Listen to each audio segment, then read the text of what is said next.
Hello, good morning to everyone. My name is Francisco Miranda, Director of Portafolio, and I want to welcome you to this event. We are here in virtual and also in face to face, but we also have El Tiempo digital platforms in this event.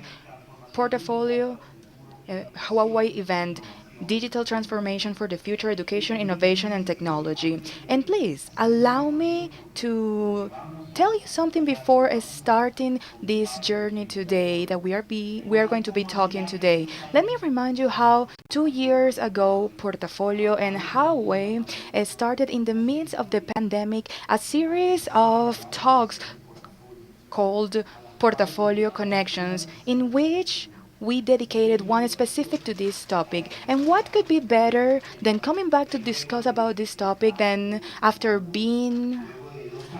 2 years with all this catalyzation of to do everything is great. And what is coming next? How is everything today? Where is aiming to? What are those avenues in which the training and of course education, formal education, it's walking through after that catalysis and that acceleration that existed and that we all experience in every area of education and training starting in March 2020. So it is grateful for Portafolio to come back to be with Huawei and Huawei Colombia creating spaces to discuss specifically that digital transformation in the future of education and how innovation and technology are connected to change that educational phase. So please allow me to walk you through to what we have prepared for today's journey that are here in person and for those who are looking through the El Tiempo online. And after this introductory session, we are going to have a conference with Dr. American Servant called Education, Technology, and Possible Future. And at the end, we will be able to gather or collect a few questions that our speaker will answer. After that, we will have a first phase called Digital Transformation in Education. Where is it today? We are going to have a photography to see how that landscape is today. We are going to have Luis Guillot. He's the CTO of Huawei Enterprise for Latin America and the Caribbean. And also, Nicolas Avila will be joining us online, and he is the innovation chief of the National Education Ministry from Colombia, and Dr. Raquel Bernal, who is there from the Los Andes University. We will also have a short Q&A session. Start thinking the questions that you might have, but it cannot take longer in that process because we need to move to the next segment called Future of Innovation in and Technology. What's next for education? There, we will have Dr. Jose Consuegra. He is president of ASCUN and at the same time part of Simón Bolívar University based in Barranquilla, Colombia. We are going to have Maria Alejandra Muñoz, who comes from Enterprises for Education, and Karen Carvajalino, co-founder of the Biz Nation. We are going to have an overview from different point of view from the analysis of education, from the formal education and the application and formulas of application of the technology and how innovation is inserted and what path do we have, especially what is coming next for the future. And the third segment is called digital transformation to close gaps in education. We are going to have a very interesting conversation with Juan Suarez. He is the founder of EduLab. We will know what is EduLab and how EduLab is inserted in this innovation discussion and technology discussion. After that, I will gather the conclusions and we will have a closing activity with Dr. Americo Silvi. That is the program for today, and we are going to start with our forum that is hybrid. Digital transformation for the future, education, innovation, and technology. El Tiempo, Portafolio, and Huawei. And I want to welcome our speaker, Dr. Armérico Sirvente.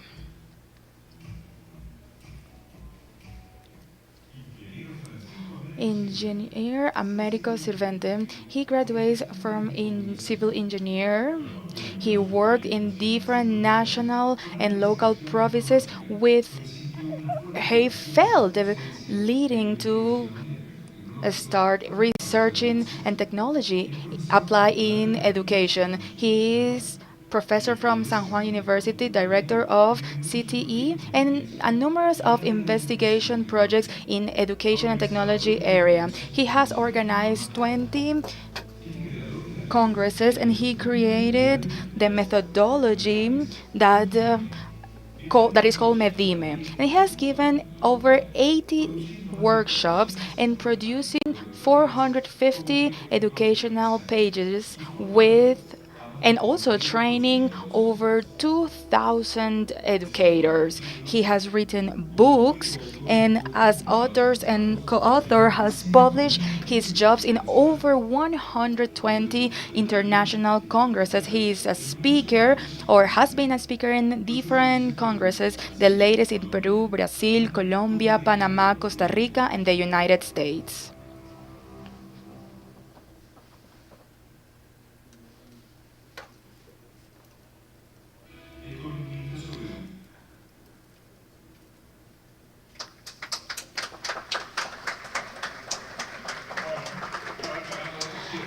I was waiting for another part, but well, welcome. Good morning. How are you?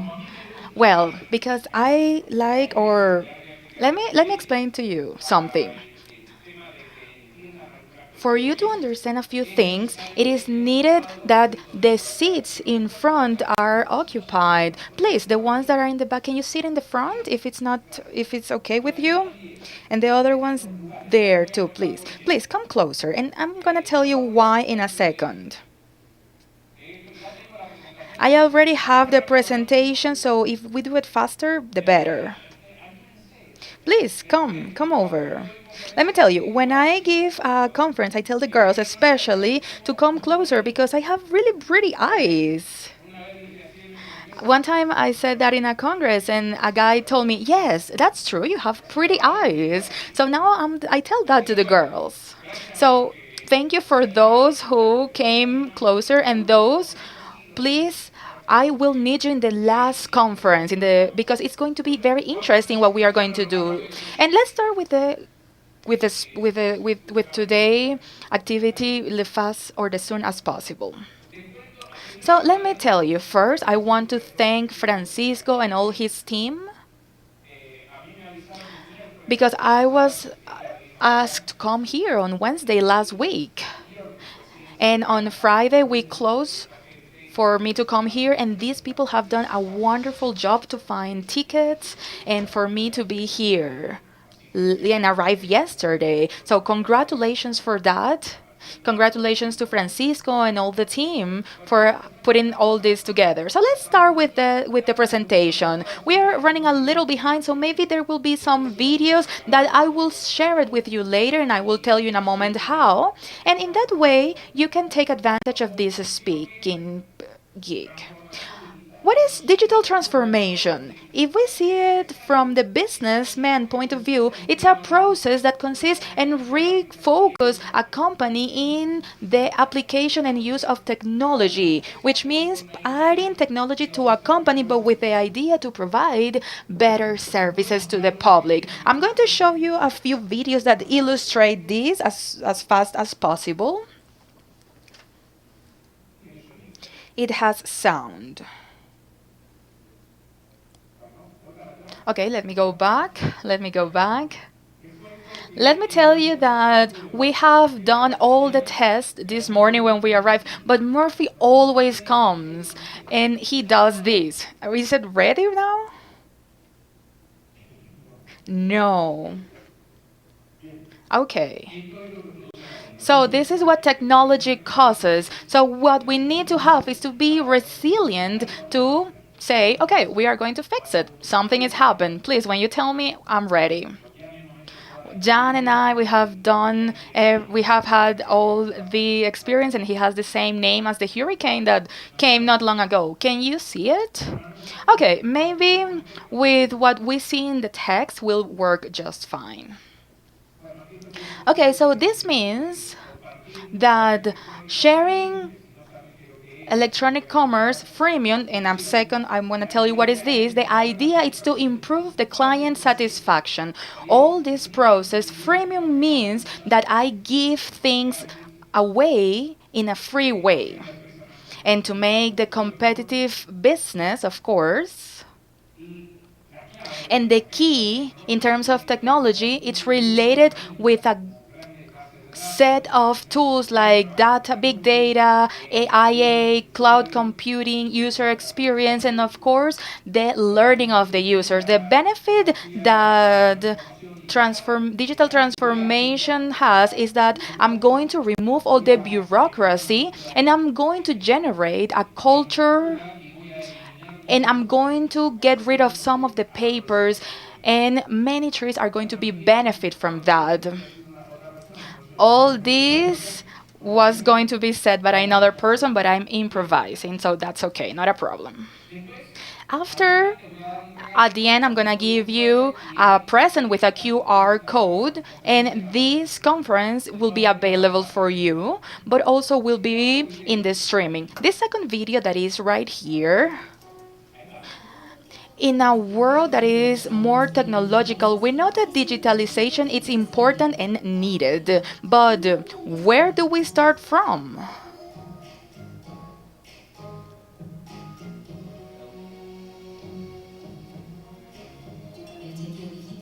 Digital Checkup is a test, online test, that allows the small companies to know the digitalization level in the different areas of the business and provides recommendations to transform technologically.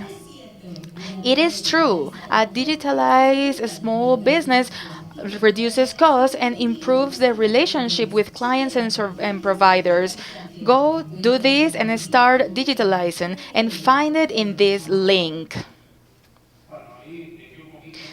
Okay, I left that ad because it is an university. So it means that the big digital transformation starts with reducing bureaucracy, paperwork, with innovation, improvement of the processes, and empower people in the use of technologies, and of course, using the experience of the customers and leadership and use cloud work. That is what we are doing right now. That's what we are doing. And the keys is that they need to be a cultural change. It needs to be a huge transformation process of digital competences. I've dedicated in the educational area and we will go deep in a second, but the changes need to be from the organization and of course incorporation of technologies over time. Overnight is not possible because we need to first start by changing the minds. Technology, look all the technologies that are incorporated, and from there, maybe in the other speaking with other the speakers, they are going to talk about that in more detail. 5G, 6G, big data, artificial intelligence, machine learning, cybersecurity, business intelligence, and so forth. And also robotics. And the programming of robots, everything related to that, because nowadays the presence of more efficiency in the great factories comes from the robots and their work. And not mentioning 3D printing. Today, even houses have been built with 3D printers that are great teams that use the technology, 3D technology, to create a house and build a house layer by layer. And metaverse, it's also related to this novelty. It might seem something new, but since 2003, 2004, it started with Second Life that are virtual environments where you go inside a digital city and you work And who hasn't seen Avatar? Well, it's something similar, but we are going to do it, we, the humans, whether with special glasses or special computers. Even there are special glasses where you can put in the contact lenses and you can see the transformation. Now let's go to the educational part. Some activities to improve the processes, habits, and all this is related to see how am I going to work with the professor so he can start working with this to incorporate the technologies. Let me tell you what happened with this in a second. This is Andalusia community and they are already working in complete processes. Digital educational transformative. This concept includes the acts to improve and make modern the process, procedures, habits and behaviors of the educational organizations and people that who use digital technologies improve their capability to face the current society challenges, and all that will be translated in the improve of the experiences, the results, and also equity. This is within the reference framework related to digital competence created by European Union. Also, this digital transformation includes three important aspects: management organization of education centers, internal processes, and communication and information processes.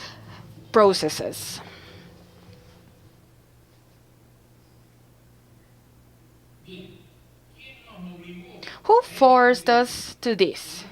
Well, we never see this little thing. We have never seen it, but it has been present for over 2 years in our lives, and it's like a great threat for us. And thanks to this little thing, we have accomplished that the educators start using digital technology or start to digitalize their instruments in order to start working, because the teacher that was not teaching during the pandemic started asking him or herself, how am I going to do it? He has the need to continue working. Concepts such as PDF, file, it started to be learned after this little thing that came and forced us to be quiet. Some investigations said that if we hadn't had a pandemic today, that the information that the educators know today would be present in those teachers in 6 or 8 years. So we have moved forward 6 or 8 years the application and the use of technology in the classroom. So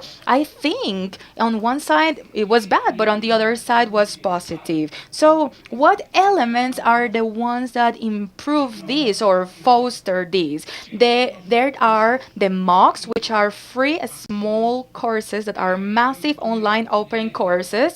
I had the opportunity to be with Doubles, who is a Canadian who invented this at the beginning in a Pereira Congress, in the University of Pereira Congress. And he's a really nice person, really fun. And he thought about this because education needed to reach everyone. E-learning is the learning through internet. World Market says that it's going to increase or grow up to $325 billion of dollars in 2025. So the growth that exists in that area, it's huge, it's gigantic. So we need to be prepared for that environment. It says that the access of internet, 83.1% of the students or the centers has Wi-Fi connection. I don't have the numbers in Colombia, but I do have the numbers in Argentina. We are in 39%, so we need more. Mock inscription, over 110 million of students. Look what that university is or represents. 93% of the companies at a world level are planning to adopt online learning, and all those teachers that train themselves in the use of technology will have a lot of work. And of course, 70% of the population in Latin America has access to internet, and they will continue having that. In Argentina, We have a program called Argentina Conectada or Connected Argentina that stopped in 2015, sadly. And the idea was to put 65,000 kilometers of internet, and every town could have connectivity. They will have telephone, digital television, and internet. But the idea was now to be sent to private sector, and now that is more a populist government, we have to work on that idea. A company, when is interested in making business with internet, they will put optic fiber in those places where they have clients. So the state, along with those people from those places where there is not so much internet connection, they have to go to generate equality conditions. So people will not leave those places. If not, people will start migrating to those places with better technology. As you can see here, I'm trying to go fast. What is the strategy? First, in terms of the institutions, we need to have clear goals and objectives. We need to know what technology we are going to be needing and train ourselves in the use of those technologies. And answer to a question, what will be the methodology that we are going to be using? The great error that most of us as teachers have had is that we believe that we are going to continue teaching what we were used to teach. There is a fun video that shows a classroom in which the teacher is teaching how to multiply 3 times 3, 3 times 4, etc. And the director comes and says, we are going to install technology and everything. And they do it, and then the teacher presses a button, a screen comes down, and the video beam starts projecting, and all the students are using their computers, and the teacher sits there and starts telling them to repeat the students without or the same way with when she didn't have technology. We need to change the way of teaching because the children or the students do not learn in the same way. With technology is different. What actors do I need? Well, in this I tell you that in the terms of the schools, you have to hire people young like me. We are digital natives. And why am I like that? Well, I started working with computers back in the days, and I have adapted myself to all the changes. And we need to find people who adapt themselves, who are fast and who can think fast when they see an innovation, and who are not stuck to the knowledge they already have. I have a colleague, she's also a speaker from Peru, and she says that we need to learn how to de-learn. We have some habits of the way we used to teach, and we have to change that. We need to forget about that and start thinking about new methodology.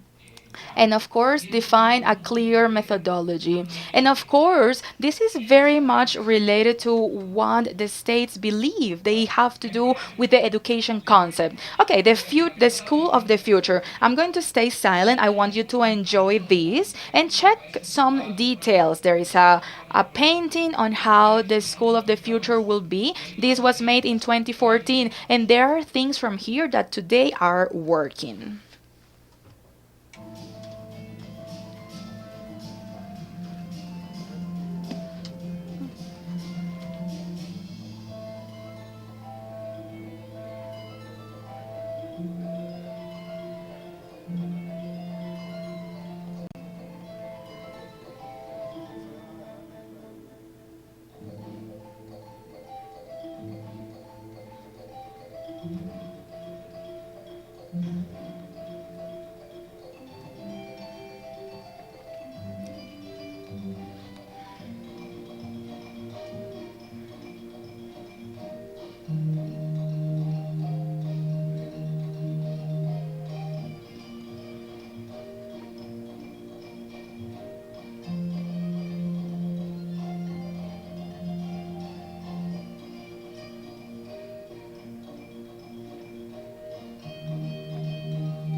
Before we used to do that, combining paintings.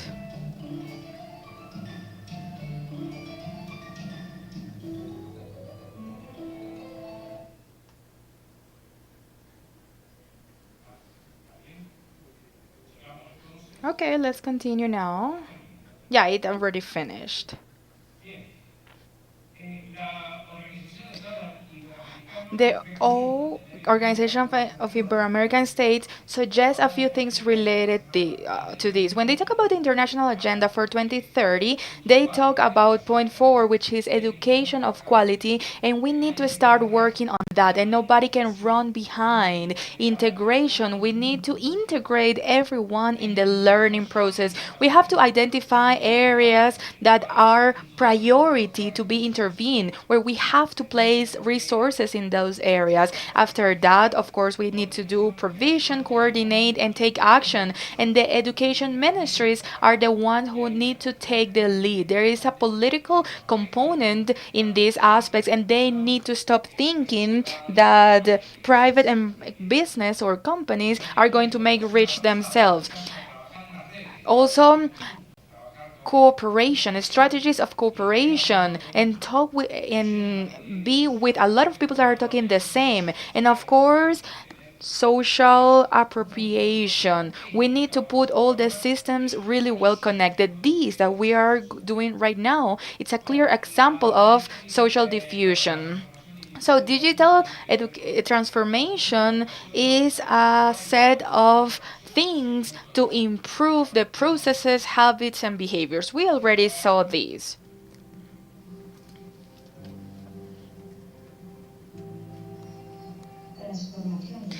Educational digital transformation. The concept, we already saw this. Okay, we already saw this part.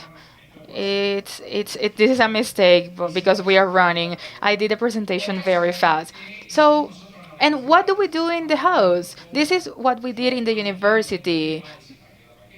If I don't tell you how am I in this involved in this topic, well, we have been working since 1998, in which the educator needs to understand the concept of technology. In 98, sometime we thought that the computer was going to invade the classroom, and in fact it happened. The phone has done so, and with those digital native people who are people who were born from the 80s to 2000s are these people. When this situation is defined, are those people who have a technological element that they can use to learn. So in 1998 we said the worst part is that the educator is teaching those from the 80s or the 2000s. He hasn't been trained in technology, so it was going to be more challenging for the older educators to incorporate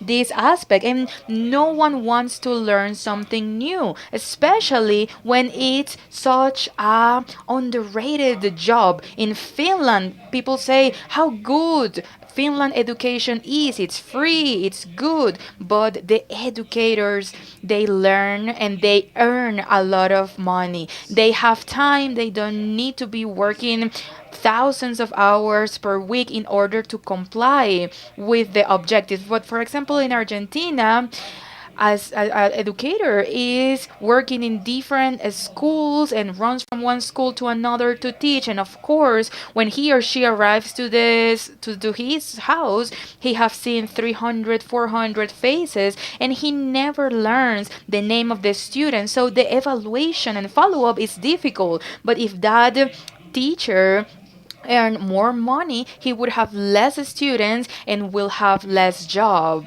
but it will be more quality. At that time we created a methodology, and where we said if we are going to change the mind of the teachers, we need to change the way they teach. We created this educational material, And what were we creating were website for education. Later I can explain to you about that, but not right now because don't have time. But what happened with the pandemic? We couldn't teach or give these workshops that were face in face, and they require us to be together, and we couldn't do that. So we created Medive, which is the methodology adapted in a virtual way, so the teachers will learn, and they will learn how to edit some videos. And what were the results that we had?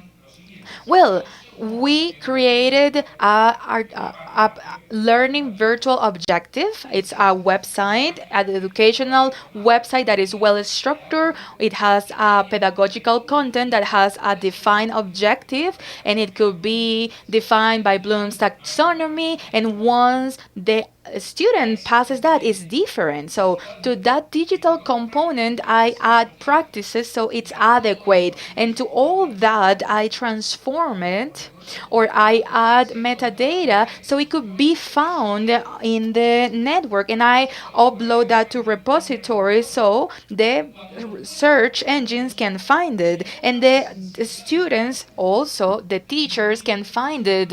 My second book, it's called Academic Lifting, and the idea was that when the teacher is online, the teacher or the student see it differently. So I would say that when the student has their professor online, it is not like the old lady from math or physics, it's the teacher. So that's why the teacher rejuvenates. So that's why my workshops were called educational lifting, and you cannot imagine the a number of women that we had. Lifting is a surgery, that's why I call it academical lifting.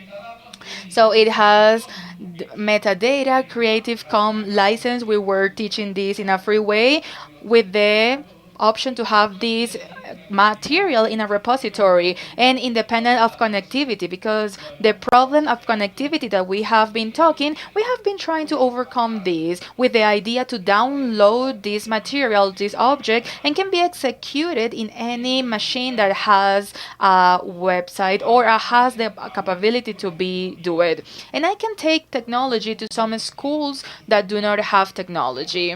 I think I'm doing good time. And what did we do with Medime? Well, I have trained since 2004. We started giving workshops, and the first time that came in a congress was in 2003. We measured some quality measurements with the clients, and we started applying all these. We gave over 200 workshops. There are over 2,800 trained teachers we have taught even here in Colombia, Panama. And not long ago, we gave some workshops in Costa Rica, also Mexico, and of course, Argentina. Over 600 objectives that are well created, and I'm going to share later a link for you to check that out. And we have given presentations in different international congresses. So we have shared this idea to share that there is another way of working. And the results of Medive with the methodology of educational videos, what happened is that during the pandemic we started working, and I gave a proposal to the university to teach a diploma to fight this COVID situation. So we started in 2019. We started this with a diploma in digital competencies. We have worked with 3 cohorts, and over 1,200 people have been part of this. In the second cohort, we had people from from different places in Latin America, and in the third cohort, we did it with an agreement with 3 municipalities, and we had over 900 people who took this. And now we are running a fourth and fifth cohort with 450 participants. A month ago, I finished a workshop, and we offered the opportunity to do this. And we are doing this in Costa Rica with double title, and it has 10 virtual classes and a lot of practice. And each teacher can do an educational video that we then convert into a educational website. I'm going to give you a present that is going to be available at the end. You need to put the code TD, the TD code. And for those who are seeing us online, we are going to put this information in the chat box. And if you want to know more about this person, of course, you can type on any social media Américo Sirvente and you will be able to find me. If not, in Mentes a la Carta is my profile available. But since everything that's good doesn't last forever, it's a shame that we are about to finish, but thank you for your attention. And let me know if you have any questions. Please go ahead. Two questions. I was told about two questions. Good morning. The topic is really interesting. My name is Jairo Rodriguez, and I work with an educational entity, which is ESAB. I also work as an engineer and teacher of the institution. And one of the questions that I always ask myself in events, it's about technology, education, innovation. But what can we do in terms of connectivity when there is a lot of humanity or humans that are not connected, despite of the fact that the governments have invested in making efforts, but there is a lot of weakness for in communication. For example, here in Bogota, let's say many municipalities that are 30 minutes away, people who live in veredas or rural areas, there is no connectivity. So how can we guarantee communication and a challenge in a pedagogical level when they do not have the resources to go online? It is limited. They limit themselves to participate in educational aspects. It is clear. Do we have enough time? Yes, yes, please go ahead. Okay, so what I show at the end is how we solve that part. Every website that we create or every educational video can be downloaded in a flash bag in from the repository, and it can be plugged in the computer as if it was from internet but without the connectivity. So that's one of the strategies. And the other strategy is how Cuba is doing. Cuba right now has internet across the country. Not long ago they didn't. Now they have put and installed internet in all the cell phones. Some people say it's expensive, others say it's expensive or fine. I've been for 1 month using internet across the country, and I just spent like $10. So it is not expensive for us. Maybe for a local person it is expensive. So what we need to do is to subside that. And Argentina, something that we have done is that everyone that has access to a platform that is .adu, the students do not pay for the data. There are strategies that are completely related to the political aspect, but there are many strategies that you can carry on if you have the possibility to put the information in a flash drive. For example, in my faculty, I'm proposing to have big TV in all the classrooms because I can connect my computer. I avoid the noise, the different aspects. In Cuba, in all their classrooms, they have a small TV. It's a small, but they have it. The teacher goes with a flash drive, and they have places where they can go and look for information material. They have restricted resources, but they have find a way to manage these restrictions that they have had have made them more thoughtful and creative. So it's half and half. Half on our side and also half depends on the part of the political part. Okay, if there are not any more questions, thank you very much. And at the end, I will tell you something really nice. So at the end, I want everybody sitting here paying attention. Thank you very much.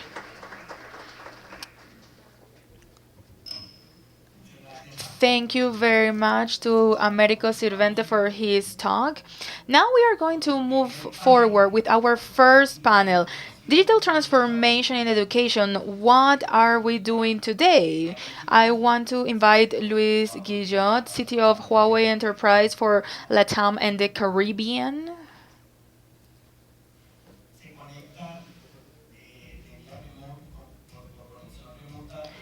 Remotely, we will have Nicolas Avila, Chief of the Innovation of Education Ministry in Colombia. We are going to have him online.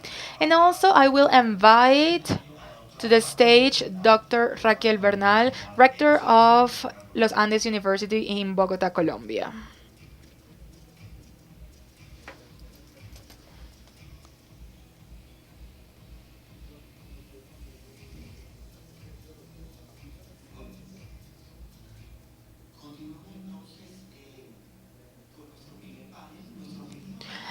Our objective with this first panel is to have a image. Where are we today? We have been discussing a couple of years of a great discussion that is also very sensitive to all the population in Colombia. But not only in Colombia, but across the world about the power, the limits of digital transformation, and how it is transforming and impacting different sectors. We have dedicated this event to education, formal education. In terms of education that comes from the state, and the graduations and certifications, but at the same time, other spaces for training and other spaces to be capacitated. The first question for the three panelists is, how do you see that image? If you had to draw, how is the digital transformation of education from your positions? Where are we right now, Luis? Good morning. Thank you for the invitation and for the space. Let me talk to you. I'm Luis Guillot, and my function in Huawei is like I traveled a lot, and I started my trips in Latin America after COVID. I've been working with Huawei for 8, 9 years in digital transformation and how technology can provide better services to the population. And like America mentioned, COVID was something good in terms that finally it helped us to and also show us that technology help us to have greater presence to provide solutions and continue moving forward. What do I mean by this? I have a young son. My 3-year-old son started 3 years ago kinder. Now he's in first grade of a school. And the first 3 years, he started learning online. It was very difficult, but well, we managed to solve this. And where are we today in digital transformation? We are identifying that it is possible, and we are also realizing where do we need to move forward from? Where are we? You mentioned right now connectivity. We need a good bandwidth. We need good speed because the intermittency breaks the process down. A person from India says, I prefer not to have internet and having a slow connection internet because if don't have internet, I just turn it off and I do something else. But when I have it, I lose my hope. But imagine this in education, a 3, 4, 5-year-old children when the teacher is speaking and it's breaking like this. It is difficult to cut their attention. So imagine with a bad connection.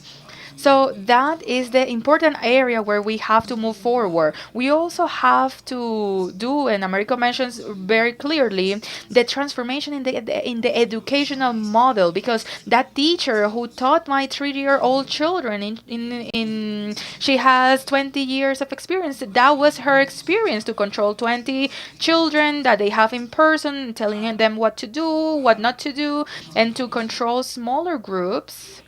But online, where children learn very rapidly how to turn off the computer and mute their microphones, and the teacher do not have the possibility to take back the children to the class. And that was something that they were able to do when they were in person classes. So we are just adjusting the process. What can be done by distance? Technology needs to be present all the time. And if we are going to have this intelligent screening where the teacher or the students is going to be interacting with the students and where the teacher can call them Before I used to use the Facebook example, but now it's about TikTok. We need to take them back to class and also back office of the academical process.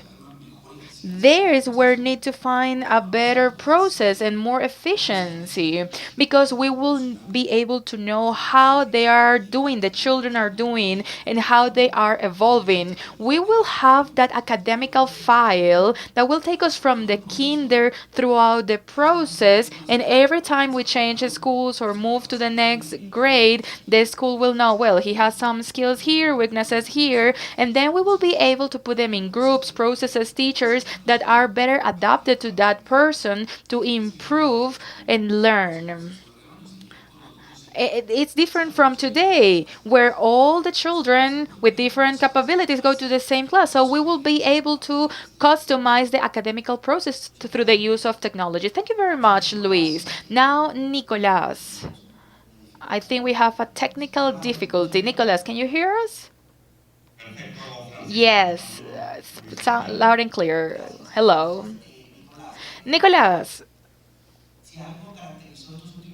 these years were characterized in terms of digital transformation in the educational part is that this was instant, and the state, the national policies had to be adapted to this situation. From the national education of ministry as chief of innovation, what photography does digital transformation has in Colombia? We know that we have been working with formal education. We try to talk about different topics, but you choose the one that you want. From the ministry, education of ministry, what is the image, the picture that we have right now in Colombia? Thank you very much, Francisco, for this opportunity. Greetings to Luis, Raquel, and all the attendees that are here today. I think that we can talk about digital transformation from two points of views. From a theoretical point of view, and is the importance of digital transformation to create massive environments to education. I think that when we see the landscape from the education ministry, we have seen a transformational challenge in technology. Historically, technology has served us to do and have that connection of culture, to try to join the local regional things, and in that we have made an important effort. And I think that at the end of America's intervention, he was talking about the digital gaps that still exist despite of the government's efforts, and it will be really difficult for us to start thinking about the future if we don't think with the heart of the past and those capacities, capabilities that has been part of our history. Today, when we think about digital transformation, I think we should add an extra component that maybe it is not in the equation in which the educational policy was in the pandemic, working in the pandemic, and is education, innovative education. When we arrived to the ministry, we found out that many of the digital transformation that is it's thought about the use of technology to provide computers and maybe endowments. And we need to add innovation in this equation, because in the end, if we think in further and to rethink about the learning gaps and the information that tell us that 2 out of 3 students do not know how to read and write, if we don't think about that educational crisis that we are immersed from innovation, technological innovation, I think we will be repeating the same formula from the past, and that is a formula that we cannot repeat. And then we need to rethink about agenda that overcomes the challenges from the past. We have challenges such as the pandemic, the learning gaps that exist. We have historical challenges, inequity, agriculture, and all those historical variables that are overdiagnosed. And we need to face the present, and a present that is full of inequity, in which technology and education needs to come together to create a society with knowledge that will allow us to overcome those gaps. And also, we need a path for the future. And I think that is something really important that Americo was mentioning, which is the role, the paper that the education ministry needs to play as an articulation with public policies, as an agent that sees different actors in order to think about those new societies, in that society of the 21st century, that society of the knowledge that we aspire and what we want. The result today in terms of digital transformation, it's something ambivalent. On one side, we have technology in an exponential growth in terms of endowments, but also it has some the connection in the capability to think about digital transformation from a humanistic point of view, from the human point of view, and the utility or the usefulness of these processes to generate a human capital that is efficient. Thank you very much, Nicolas. Dr. Raquel Bernal, Rector of Los Andes University. Focusing on higher education in Colombia, these last years have brought some changes, transformations, but also some reflections from the students about the costs, the advantages, some questions related to education, questions that are very existentialist about higher education from Los Andes University, one of the most prestigious universities from the country that are on the top. How do you perceive digital transformations within Los Andes University? What reflections digital transformation generates to the university? And what is the image, the picture in that digital transformation university such as Los Andes University? Good morning to everyone. Francisco, thank you for your invitation. It's always a pleasure to join you in this event. Luis, Nico, hello, greetings to you. And I really like how you rephrase the question to me. For me, I wanted to start by saying that America was telling us that digital transformation in the companies, it is understood as the application and use of technologies to serve the client better, be more agile and efficient, and bring more profit. That, of course, is not the paper of the university. So, in what framework do we think about digital transformation? Well, it's a series of changes that we have been facing. Yes, the pandemic, the online education, but it's not exclusive to that. I think there are great transformations, Francisco, in the environments and the challenges that we are facing in higher education. The first, perhaps, is less amount of students, the houses have less children. Second, it has been 2 decades since that we have been learning from neuroscience and how the human being learns and how the learning process changes in different areas or stages of life by analyzing the brain waves, etc. And the students that we are receiving right now is very different from us. When I was young, I was told you study a 5-year career and then you can work in a company for 40 years, and I thought that was magnificent. If I tell that to a current student, they just faint. They don't have that desire. They want a life where the experience is more valuable than the result. So that is a challenge for the training of that human capital. Maybe the companies already have that generation Z students or people, but they want something different. The fourth industrial revolution, which is the technological one, the occupations change rapidly. Occupations disappear, they become old, and the paper of those who are the human capital for an economy that transforms rapidly needs to also be transformed. And the education paradigm change. You know that UNESCO predicts we need to learn how to learn to coexist, to learn how to transform. So we don't no longer talk about knowledge. There are other competences for the person to be able to learn and adapt in a changing environment, as Americo was also mentioning before. So in answer to that is how the digital transformation exists, and that implies some important changes in the way of how in from the universities we do things. Perhaps maybe technology will help us, and I like to emphasize this.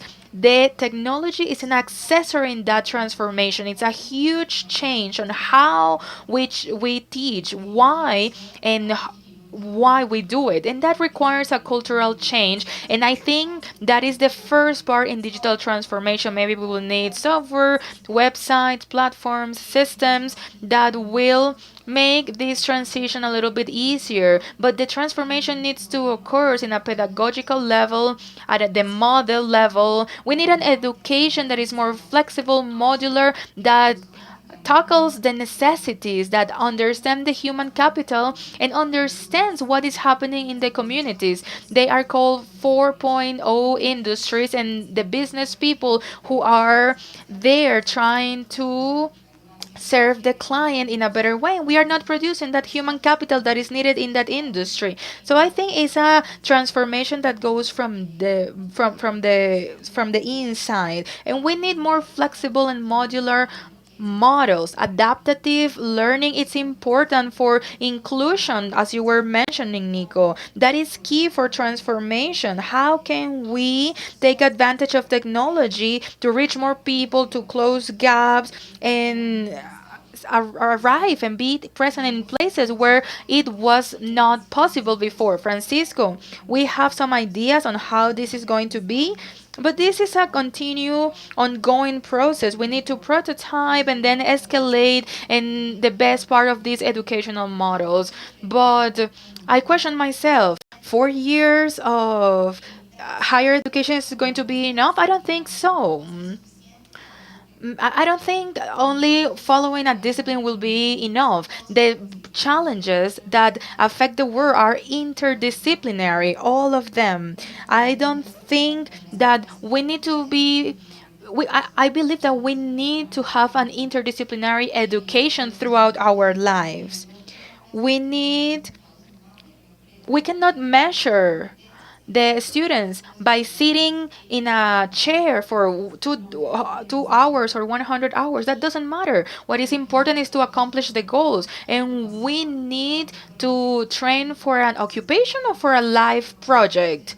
I think the training needs to be more comprehensive. I don't want to be a lawyer because in like for example, the education needs to face the challenges.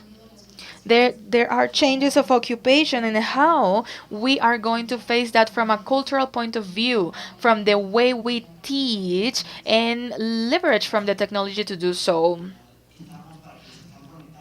For those who are online from El Tiempo Casa Editorial Portafolio.com, we are here in our in person forum and also online hybrid forum. Digital transformation for the future, education, innovation, and technology. And we already talk a little bit about how all our three panelists see digital transformation. But for all three of you, I want to make an inventory of challenges. And as we see to today, what do you see it's going to be a challenge that is going to be turned into an opportunity? What can we see also a challenge that is a threat, like an obstacle that we need to overcome or be stay aware? Let us start with Nicolas from the Education National Education Ministry. What challenges does the current digital transformation education has nowadays in both aspects, the positive and the negative aspect to overcome? What would you say? Thank you, Francisco. I think that we should start by naming the challenges and what the challenges generate is by seeing the statistics that we have in the ministry. We have focused in a democratization of the data, the information, to try to join all those statistics to the formulation of public policies. And when we see, for example, three indicators that I would like to share with all of you this morning, we said the huge challenges that we have in educational systems and where we have to add digital transformation equation. The first thing is that when we check the test from the ICFES test, we see that Strata 1 has 16 point less in Saber test in math if you compare it with Strata 4. So we are continuing facing this present with inequality that continues existing, and if we don't find an efficient way to stop this, we will continue perpetuating these inequalities that have been present in our history. The second part is, let's check the inscriptions in Colombia. Let's exclude the Venezuelan students that are over 1 million of students, which is really surprising. And what we see in the evolution of the behavior is that from 2018 to 2022, almost 600,000 students have not come back to the classrooms in Colombia. Parents decide not to send them again. Maybe it's because of the pandemic, but also it's something alarming. The job that from the different aspects and authorities need to work, because from the digital, the innovation, culture, education as an articulated aspect, is from there that we will be able to overcome that deficit that we have in terms of the students enrolled in classes. And the third part in terms of the challenges, and it's another indicator that I would like to share with you because it's alarming, it's the perception that the business people have about the training or the education of the students. Raquel was mentioning about the education, how pertinent is almost 83% of the business people, according to the ANI, consider that the students in Colombia do not have the capability to enter the business world. Software Federation was mentioning that today the students that were being trained in programming, they were not trained to be programmers according to the needs of the work or the workforce right now. So is there where we see the inequality in the present, and we need to start fighting from the digital transformation. But also, there is something positive, and I think that is the hope that exists in the country. A country that is starting to incorporate in their speech, their language, maxims like "you shall not kill." We are going to work for a complete peace so the children can continue going to school, and war is not a aspect that will break that up, so they will not join illegal groups. I think the country, we are having important debates. We are talking about agricultural reformation and how to start closing that gap between the countryside, the farms, and the city. And also, the country is thinking about the rural education and how do we connect the rural schools? How can we start generating some networks of knowledge at a regional level? I think that on one side we have some indicators that are a little bit dark, not good, but on the other side we have a climate of hope that we have to take advantage of it. And taking advantage of that is that we need the support of everyone, all the business people, the universities, Huawei, Los Andes University, and everybody who would like to join this conversation to rethink about these transformational systems, educational systems are, and we jump to the 21st century in terms of education. Thank you, Nicolas. Luis, in your experience going to different countries in Latin America, what is that challenge agenda that you identified that are present in this education transformational aspect? From the nature that you choose, but what are those key tasks that we need to do in the long and medium term to potentialize the digital transformation? My great grandfather was a mechanical engineer at a France university, and that was prior to the Mexican Revolution. And that was long distance learning.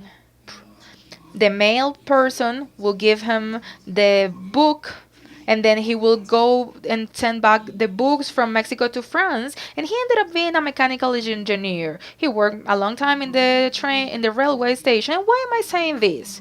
Well, technology is going to help us in this process, but we need to focus this technology to know what we want to teach. The strategy that my great grandfather used was through postal service from Mexico. It was a network. Today, we have a lot of technology, but we need to focus and use it to know what we want to accomplish. We cannot only massify the process for everyone. Let me show you an example. Fifth grade students in Mexico receive a tablet. For next year, they will all use the tablet, and they will go back to school on Monday with a tablet without battery, and it was not uploaded with the content. So it was a problem every Monday because every school had around 100 students, and they had to connect the tablet to charge it, and then connect it to a network to download the content, and it was not good wind band. So technology exists, but we need to analyze what do we want to accomplish with that. Of course, we need those processes centers, but we need to analyze the process that we are going to use throughout the moment or throughout the process, and that is the challenge. We need to act as a country, but we need to think as a region. In this region, the network is complicated, and we need to readapt the model to that region. Digital transformation is that. It's not only using technology just because, but it's using to improve the processes that we are doing right now and analyze each space individually. I can give you a lot of similar examples. There are national initiatives in some countries. They have bought computers, screens. They will receive it in the schools, but the school didn't have electricity. And there was not a network, so you couldn't even connect the computer. So we need to analyze it, design it, but focus into the moments and spaces where you are gonna go in order to bring that knowledge and academical process. We need to analyze who do we want to educate, how we are going to educate with the tools that we have, and adapting the tools to those needs. Dr. Bernal, the same question for you. From higher level education will be that challenge agenda. What will be the activities to do in the short, medium term to face these aspects in terms of higher education that you were mentioning in your first intervention? Francisco, digital transformation is a risky project, highly risky in any organization. It is a project with a huge earning, but it's very risky.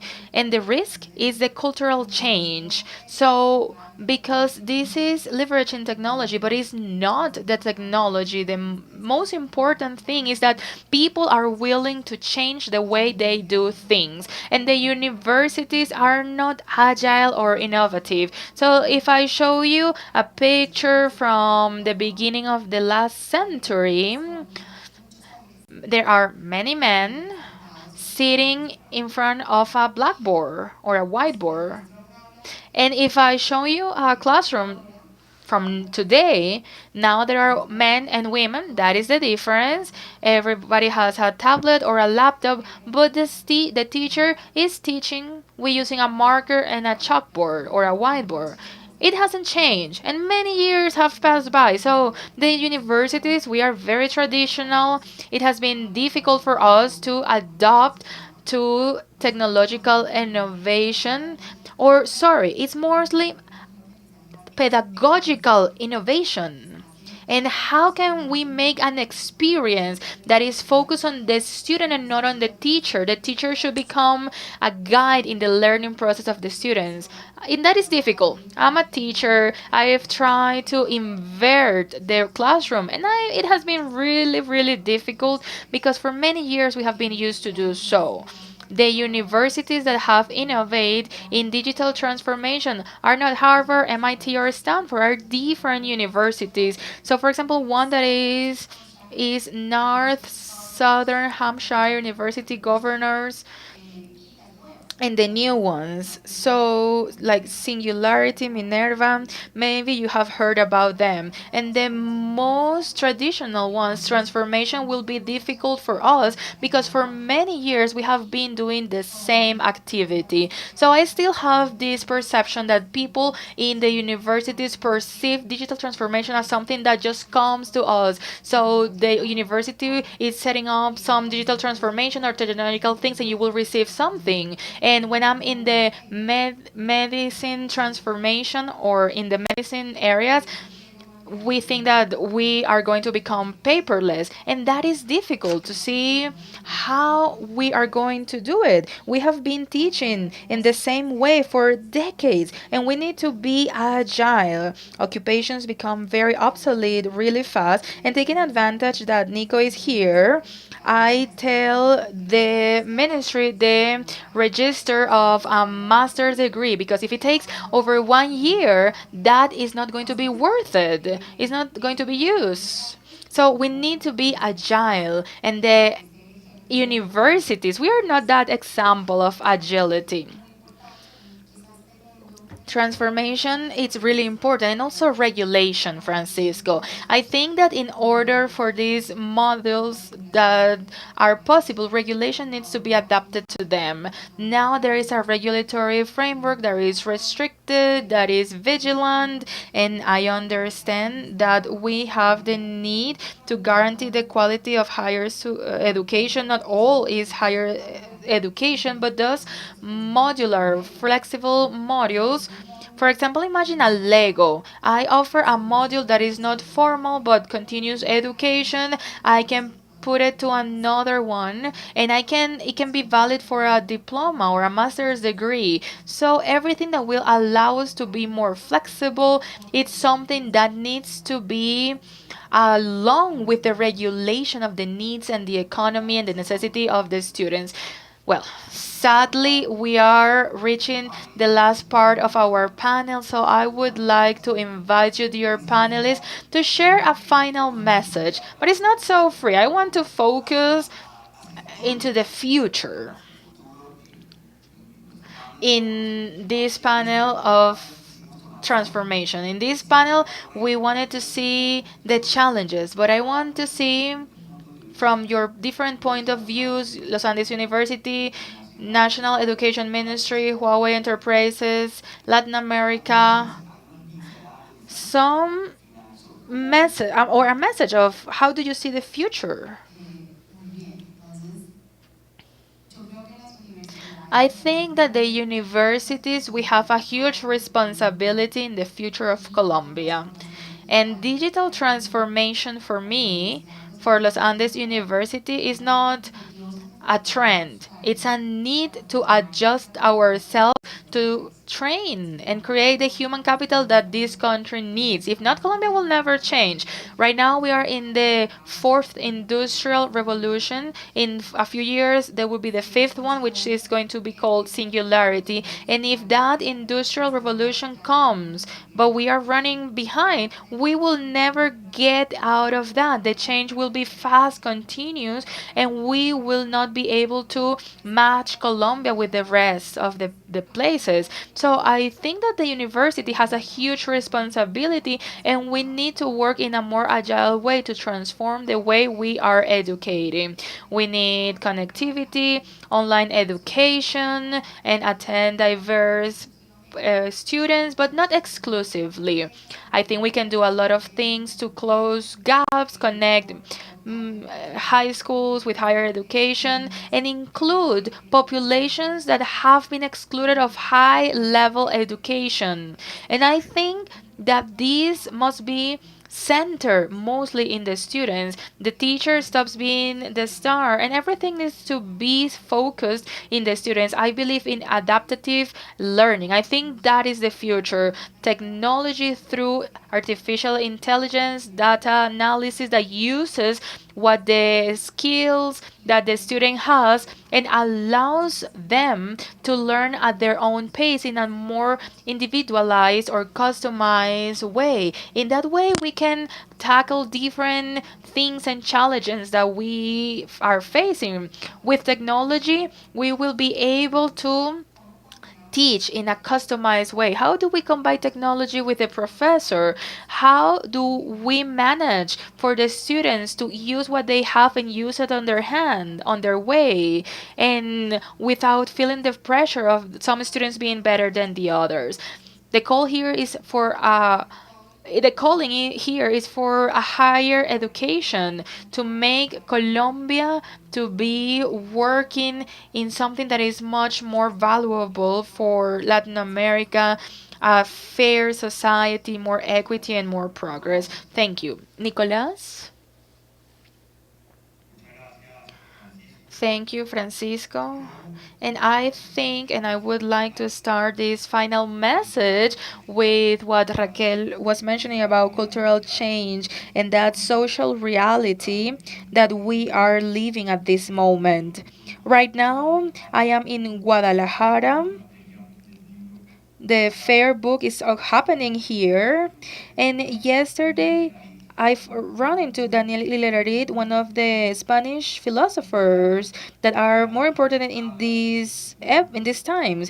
In one of his books, he talks about the complexity of democracy, and one of his main theses is that while democracy becomes more developed, the political public problems become more relevant and more complex. And there is where, in that complex situation, we need to start rethinking about what currently exists and see how, from those diffusion in that landscape, that maybe it's a little dark for so many multiple actors, how can we build a path together? One of the most important aspects it's about touching the educational system and make it less rigid and more willing to the change. The doctor was just mentioning about, for example, the register of a career. It takes years to get them, and sometimes, or right now, we need to reformulate the process to make it more efficient. I think in that way we will be able to have an institutional system for the education that is going to be more efficient and adaptive to the change that our society is requesting.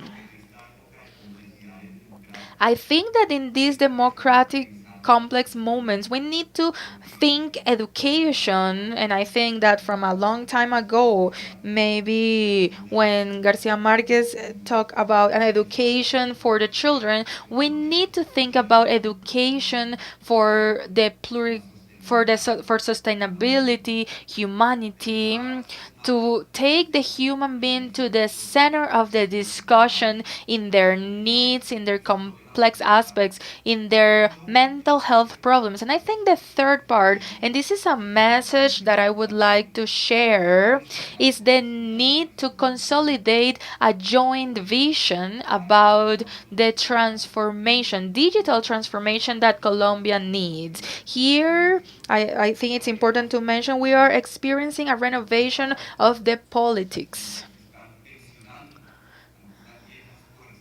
Some public policies are just running away, and it's something new that is coming.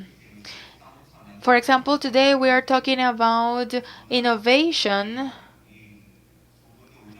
and we that think in a different way, that are from a different generation, we know that there are some patterns that we don't want to follow in 40, 50, or 60 years being the same person. And the last thing is that that dialogue between cultures, generations, points of view of the country is what will allow us to build a much more democratic society.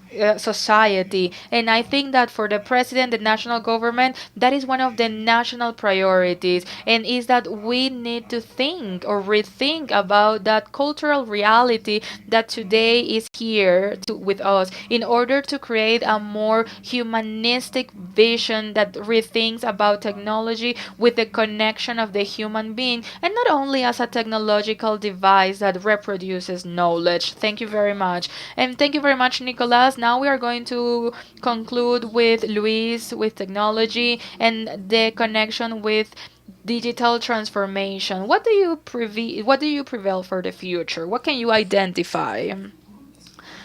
Let me paint it in a nice way. That is the only way to see it. We need to be positive for that.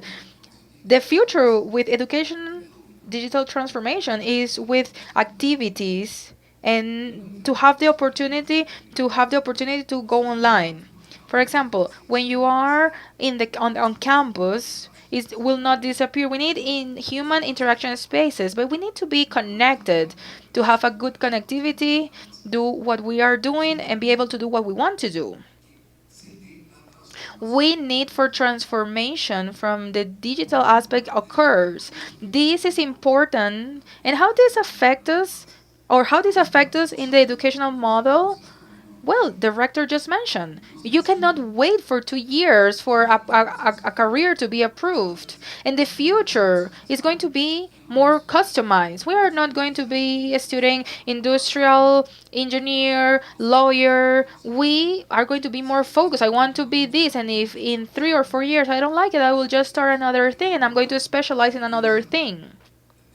There is a joke in a university in Mexico where they have a technical program called Influencer. It was technologies in Influencer. I think everybody saw the memes. So, yes, a university got that career. They just already had a career that was already approved of systems where they taught social media. They changed the name, and the people grew. The people were students. The people were saying, I want to be a YouTuber. I want to be an influencer, and the university knew how to market a process that they already registered. But the universities that had good reputation, that back you up when you present your CV as a graduate from there, they need to have that agility, and they are going to do it with a digital government. Because, for example, this university register is a bureaucratical process. I work in the public area sector for 25 years. They just need to automate the process, pass the checkpoints, and not stop in a pile of someone who decided not to work that day. In some places that occurs, and until for example, you don't need to take coffee to someone and ask for the process. No, it needs to be digital, automated. And being able to accomplish those changes, the improvement will be important, because transformation and education is really important. Let me tell you about a university in the United States that, in order to consolidate their reputation in the market they had many students enrolled. They bought a football stadium, American football stadium. And you know what university I'm talking about? It's a university that is online completely, doesn't have physical establishments, but they bought a stadium for, so every time the team plays, they say, well, we are in the stadium of the Phoenix University. And they did it because they wanted to consolidate them. But imagine how economically viable is that. They were able to buy a professional football stadium because they have that vision. And that from the future is what we need to be. We need to be agile and be well connected. Thank you, Luis. CTO, the Huawei Enterprises for Latin America and the Caribbean, Nicolas Davilo, Chief of the Education Ministry, and Dr. Raquel Bernal, Rector of Los Andes University. Thank you very much for joining me in this panel. Thank you for sharing that vision of the photography of digital transformation. Please continue on with us. We are going to continue with the second panel. Now, let's continue with the second panel. What's next in education? Digital transformation for the future, education, innovation, and technology. Stay with us. Thank you.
Thank you very much for following us on eltiempo.co, portafolio.co, and our forum.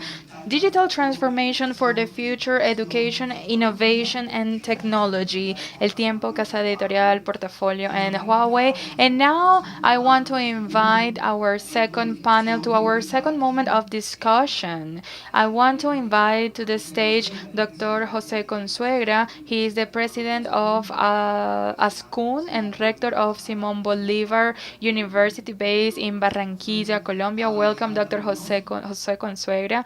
And I also want to invite Maria Alejandra Muñoz, leader of data analysis from the organization Business People for the Education organization that analyzes the challenges, educational challenges in Colombia, and Karen Carvajalino, the founder of the Biz Nation.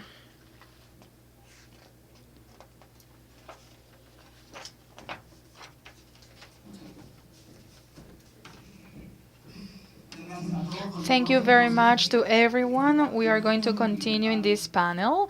In the first panel, we had a vision, a point of view on how do we perceive this digital transformation in education. And now I want to focus a little bit more from this point of view, the business people for education, Simon Bolivar University and the Biz Nation, and the Association of University of Colombia, ASCUN. I want to ask you a little bit and start with this question.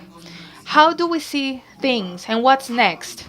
To connect with the last question from the first panel, what do we see that's next? What are those avenues in which the education is understood, not only the way we saw it before, the formal education, but also university, primary, secondary education, but also different spaces of education and training that this digital transformation is generating. Let's just start, Dr. Jose Consuera. I would like to start with you. What's next for education?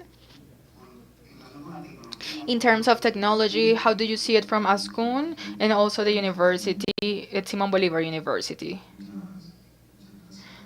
Thank you very much, Francisco. There is no doubt that one of the views that we have within the educational sector, and more specifically in higher education, is that digital transformation and all these opportunities that technology provides and the digital world provides, it is not a trend. It's not just a trend or a fever that will end tomorrow or a need that we had in these 2 years of pandemic. But there is no doubt that it's a strategic alliance for or to comply with the mission of education, the basic, higher, and medium education. And the important thing is to build the needed spaces within the schools and universities and modulate the transformation in the culture of the actors that participate in the pedagogical educational process and the investigation processes, scientific investigation processes with the purpose of not only acquiring technology but to comply the mission that education has, which is no doubt to carry out culture, provide culture to society, to train human talent, open the world and spaces for youth in terms of opportunities and in the reality, and also strength the scientific opportunities and innovation opportunities within the university. So the institutions were walking towards that to provide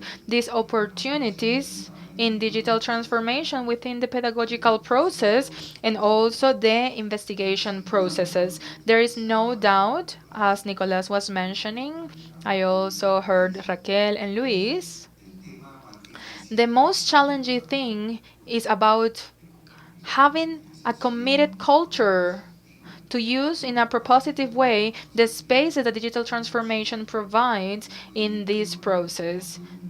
So that's where I think today we are immersed, most of the institutions, in acquiring the capability of each institution from the economical level that and acquiring that technology that is for countries from second or third world country. That is something really expensive. And also the marketing occurs in currency that compare with our local currency. It is not helpful. It is not supportive for having those opportunities. So the challenge is transcendental in terms of that. For example, the educators, we have assumed these opportunities as propositive, but also besides the culture, we have the training aspects and the changes that exist. The thing that we call classroom, we can not only have devices like computers, screens, projectors. We need to integrate and have changes within the pedagogical process and in the area where the process is being happening. Maybe later I would like to talk about the experience that is being developed in the association level and in terms of the invitation to all the institutions and also the institution that we are very committed with education and innovative education in order to use these opportunities the best way possible. Thank you, Dr. Consuegra. Maria Alejandra Muñoz. The organization analyzes 10 trends, public policies from the educational sector and the country in general.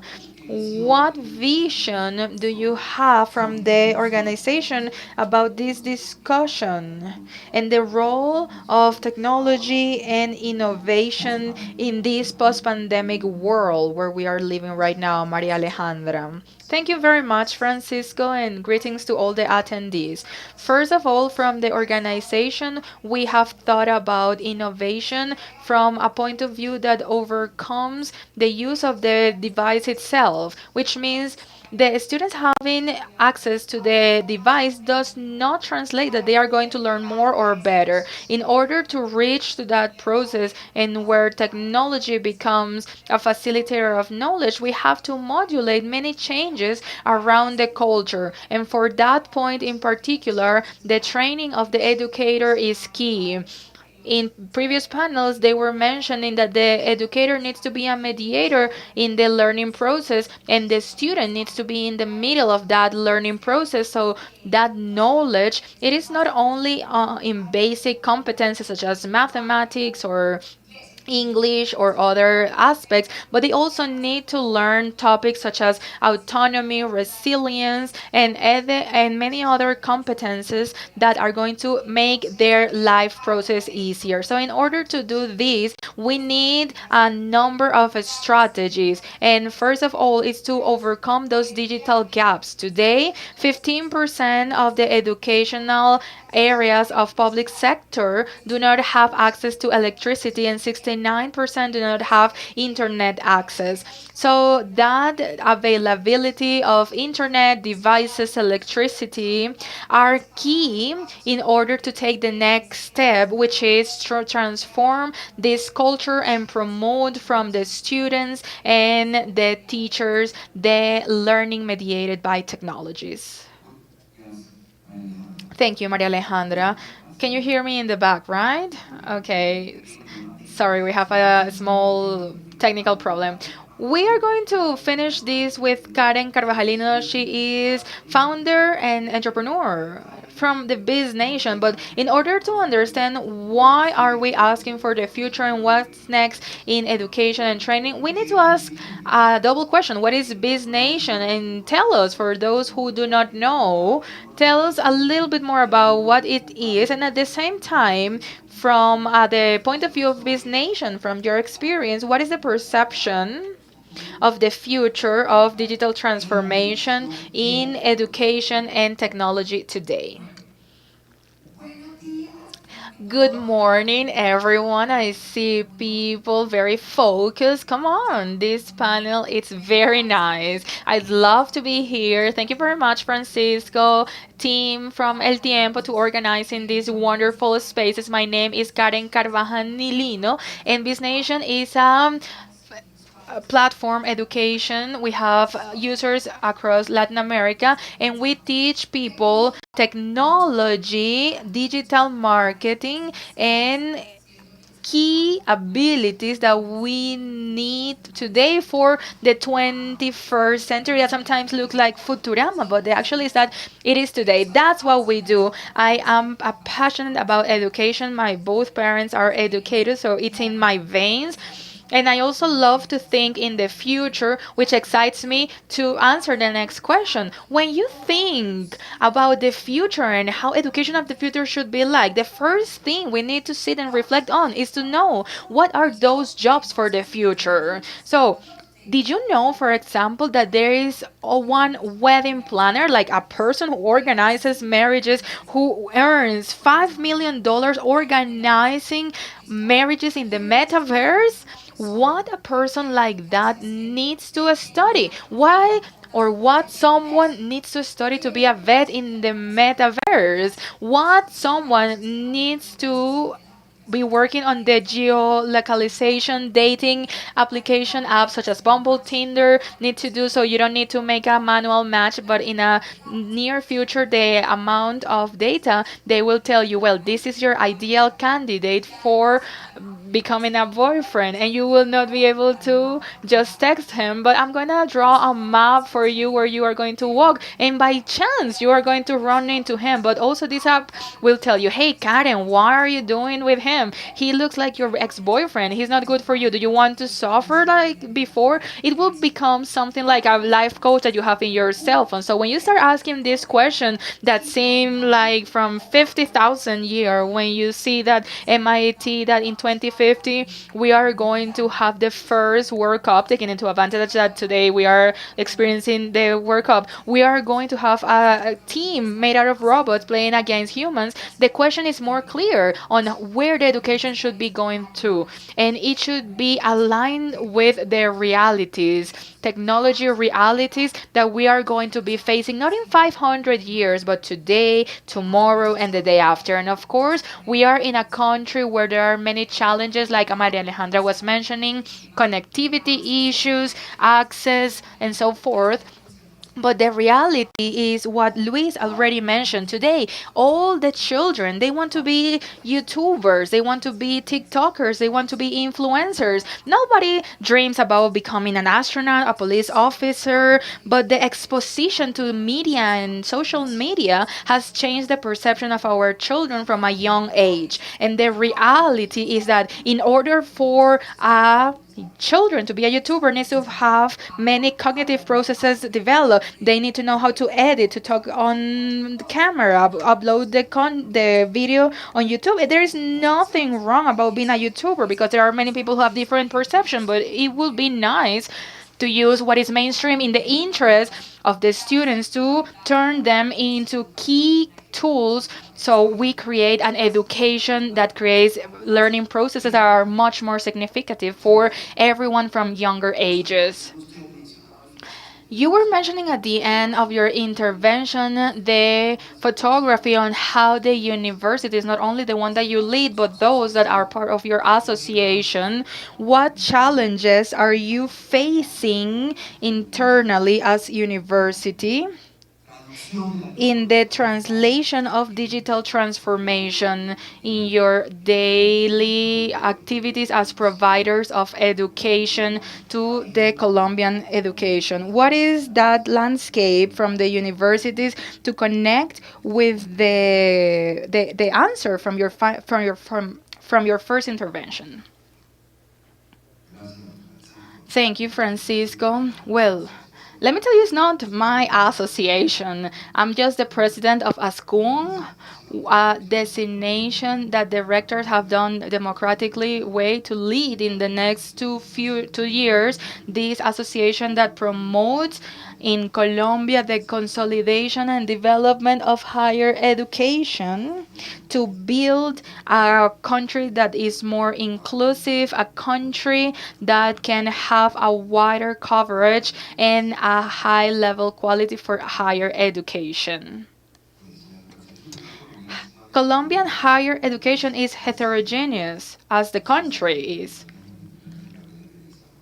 There are different institutions at different levels of development with different commitments according to the develop or the environment they are being developed. So this activity to promote digital transformation in the institutions must have a singularity according to each institution, to their opportunities of developments and so forth. But the association assumes some important leadership with the proposal to promote within their affiliates opportunities to consolidate digital transformation in the investigation and pedagogical processes. For example, I can mention three of those programs. The programs Retos or Challenges, which is aiming to train the directive part as part of the important aspect of digital transformation. That is an important responsibility that we have and will continue in the next 2 years, widening more the coverage so more institutions and the board of directors can be trained in this area. Educatep also promotes the divulgation of good practices in digital transformation. That is also a school program that is aimed to the institutions, affiliated institutions, with the purpose to promote in their board of directors opportunities in this topic. And in terms or what is related to big data, that is something that is transcendental in digital transformation. We have the program Colombia Consortium, in which we promote to get lower price data, and which is information for countries and educational institutions. So we have created a consortium of universities and acquire database in the educational world in order to have access the students the students from these universities have access to this aspect. Those are the three programs I would mention. In terms of the experience of the university, we are in that phase, commitment of cultural transformation of the actors, students, investigators, but also the transformation of the spaces and pedagogical processes within the institution. The traditional university used to have scientific research laboratories to create sciences, to innovate, to help in the innovative, transformative in the businesses, in digital, in technological transformation. And we had training laboratories, that's how they were called, and they were used in the basic sciences in terms of the different training of the different professions. That's what we were needing, or they needed, or what the students was needing. So in those training laboratories, it was a student-teacher relationship inside the lab. It was very isolated from the real world, in which the student knew everything related to basic sciences that was going to be helpful for different professions. We have been transforming, and those transformative labs, we have been integrating them with the investigation, scientific investigation lab. So the student develops their learning process in a more dynamic and open lab, in contact with companies, social areas, and also with problems from reality, with the world itself. Those are investigation, innovation centers, and today we have 8 laboratories with areas such as robotics, artificial intelligence, professional or business growth, life sciences, everything related to health, environment, climate change, and everything related to the environment. So, in those laboratories that are at the same time training and for scientific research, the student has a creative dynamic in which they can consolidate the critical thinking and that motivation to innovate. So it has been something significant in our university. As universities that are outside of the capital, we have the opportunity to take it to the center of the country. In this country that is so or I should say, what happens outside the capital is not well known, and that you can see even on the newspaper. You talk about a sport, and for example, you mentioned here Santa Fe and Millonario, which are sports or local soccer teams. And it's different in how you manage this information outside of the capital. So the same thing happens in the university. We have done a great process of innovation in terms on how to apply digital transformation in the educational process, and has a great impact beyond just having a computer, a tablet, a good projector in the classroom. But how can we accomplish that innovation, technological development culture, and the closeness of the student with the real social and business world? And that has allowed us today to have a greater impact in terms of having students who are promoting or creating businesses after they finish their studies. There are good examples. We could have many more examples about what happens in Colombian higher education, where the student has a great close action or aspect in the different areas, and be able to be part of a dynamic world without having to be an obstruction for that social dynamic. Thank you very much, Dr. Consuegra. But now, Karen, from the Biz Nation and other similar education and technology practices, The latest years you have been growing, but my question is about the challenges, the obstacles. So to the future. Despite of seeing this growth in which we are more used to initiatives, applications, platforms such as the one that you created, what would be the obstacles or challenges from different nature that a platform such as the Biz Nation faces today in order to grow in the future?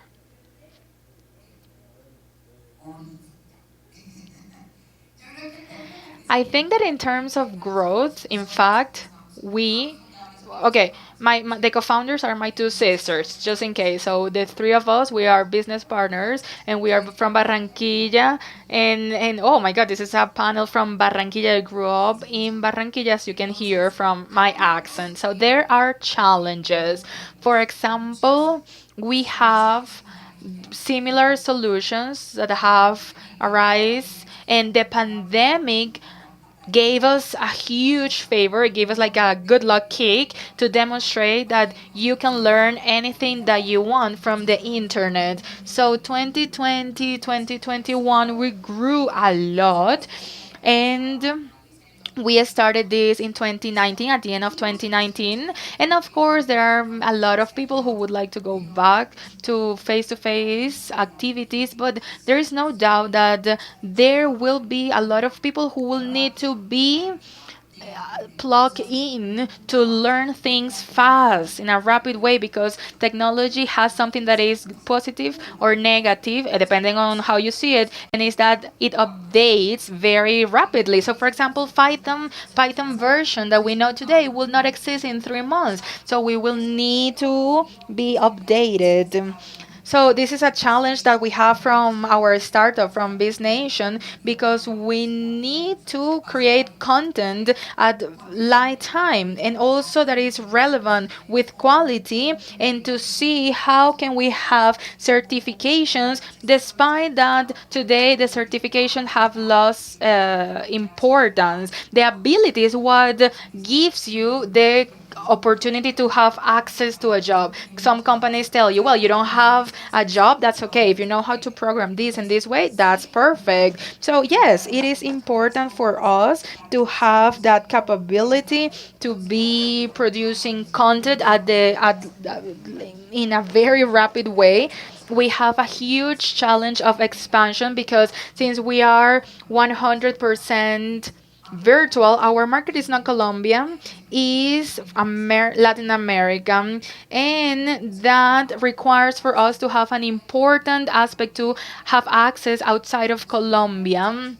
And nowadays, the opportunities of expansions are many more, and the opportunities to grow are also more.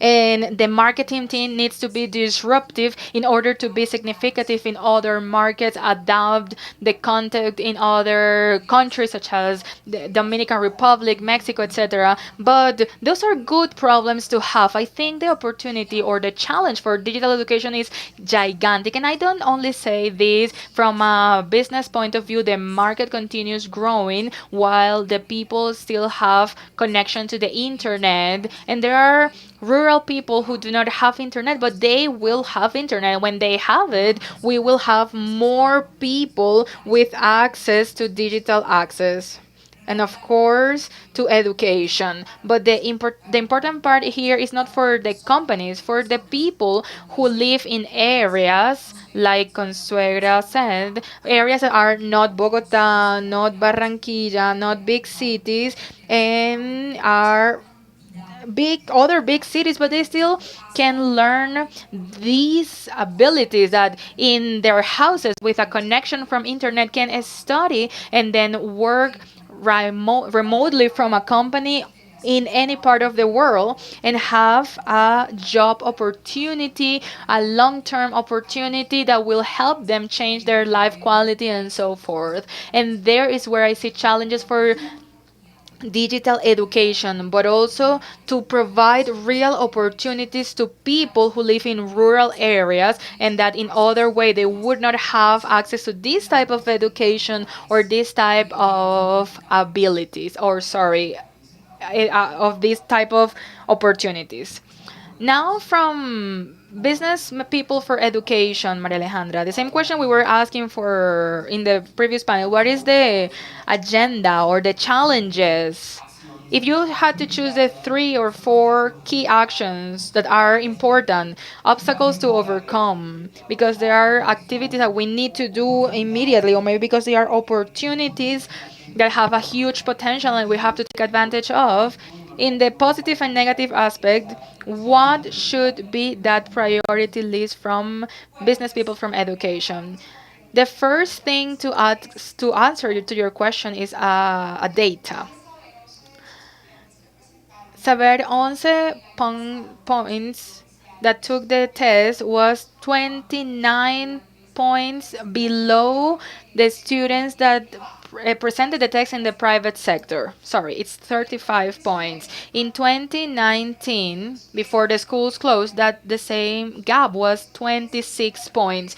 So that means that the differences in the learning of the students of the public and private sector, and this is just an example because there are many other gaps such as socio-economical aspects, the rurality and the municipality where they are or we are studying, implies that we still have some challenges in terms of what do the students learn and what is the type of education and the quality they have around the country. If we see what is the access to internet, technological devices from these devices from the public and private sector, we find, for example, that the students without access in the public sector is 32%, and in the private sector refers to 8%. So that means that there are huge differences in terms of the access to devices and access to internet. So of course, the first challenge is related to gaps and how to close those gaps that exist in the country that transcend not only to technology but also food, feeding, and the teachers, the infrastructural conditions of the schools. The second point is to strengthen all the capabilities, pedagogical capabilities around the use of technology. As we were mentioning before, and it was mentioned in this panel, and also in the previous panel was mentioned, educators are mediators of the learning process, and that is a pedagogical transformation that is really important that we still need to build as a country. And the educational policy is key when we think about the strengthening the quality of the teachers when they are the first person who explain to the students. And the third point is related to the educational sector and the ecosystem, educational innovative system. As a system, we have the huge challenge to work together to find the middle point between public and private, and we become facilitators of the process of learning, the learning process of the students.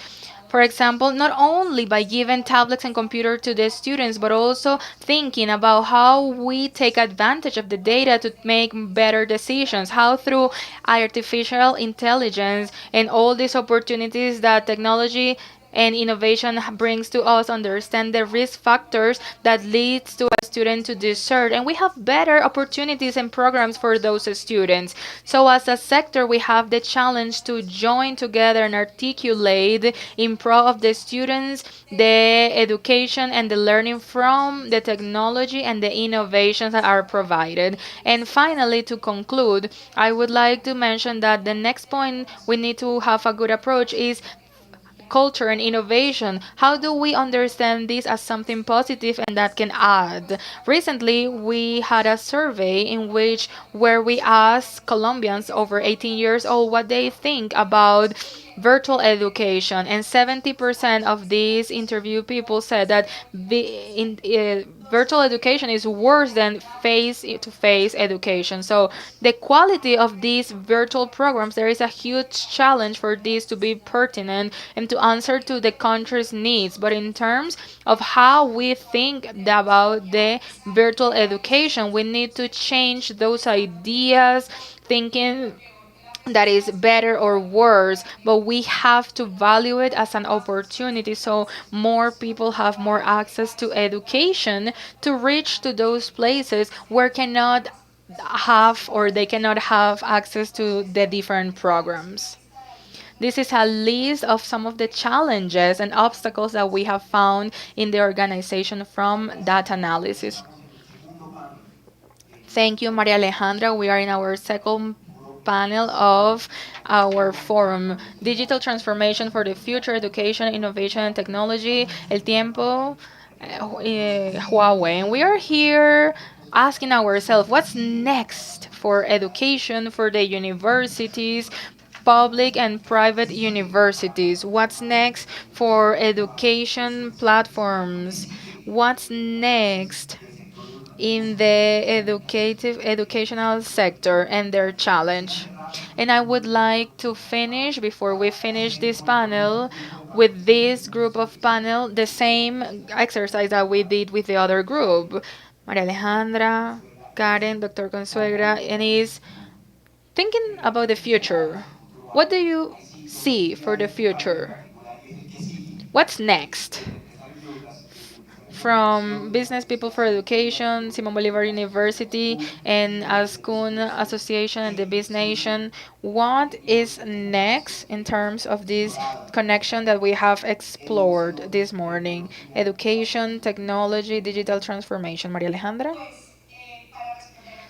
To answer to what's next and thinking about the conversation that we have had in this panel, what we think is that innovation and technology, they need to be a mobilizer of the education. The students need to receive some learnings or they can develop some learnings that are useful and they can understand their reality, and then they can have a project of for the future and they become complete educational trajectories. Students that from the first childhood until they become adults, they have developed their life project and they have worked in the different areas of education. In the survey that I was mentioning before, we also asked the Colombians how important was education. And 9 out of 10 Colombians said yes, education is really important. But when we asked them how useful is it,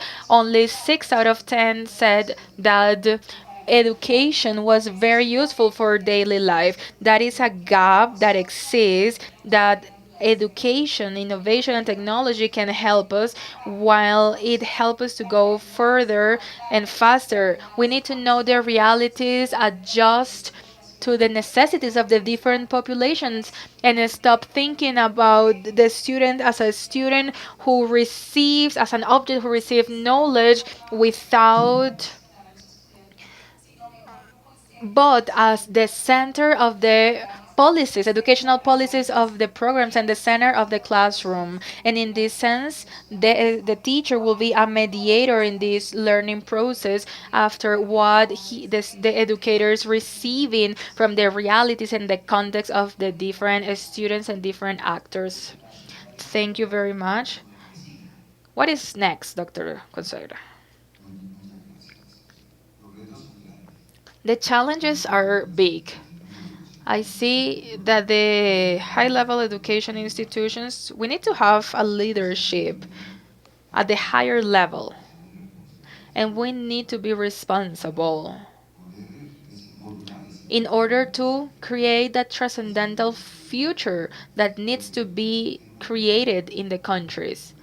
I think that our responsibilities, such as the training of human talent, and the inclusion of all the opportunities that exist, like TICs and innovation technology, to create real or simulated spaces mediated by TIC, where we can get closer to the students or have them closer to the real world and the technological development and innovation.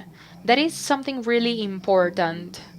There is another important part, which is the transformation of our educators and make them people who are more committed, pertinent to the needs of innovation, technological development that today all the professions need to have in topics such as important such as international artificial intelligence and robotics. In terms of scientific transformation, we need to see the opportunities of investigation through all these opportunities that digital transformation provides to us. And the other thing will be to get closer to the real world, to the social world or business sector, so these opportunities could immediately be transferred and turn or become propositive ways for transformation, business transformation, productive transformation, and also job opportunities, economical and social development, etc. There is something that I would like to mention, which is, of course, the digital development and technological development in the institutions to have access to the technologies. But there is something that I would like to mention, and it is related to some missions that the institutions, high level institutions comply with, and all the levels, and especially high level education, which is related with the fact of closing the gaps. I already mentioned that with a lot of emphasis. And every time that human society is able to produce an innovation or a way that promotes greater opportunities, the objective is to avoid the increase of gaps, but that helps to close the gaps that exist or the problems that are also part of them. So it is illogical that important aspect in society today in the 21st century, which is digital transformation, would have gaps and not promote the reduction and the diminution of those gaps. Gaps, for example, such as inclusion, that is something important from the society. We need to have more opportunities for all the population.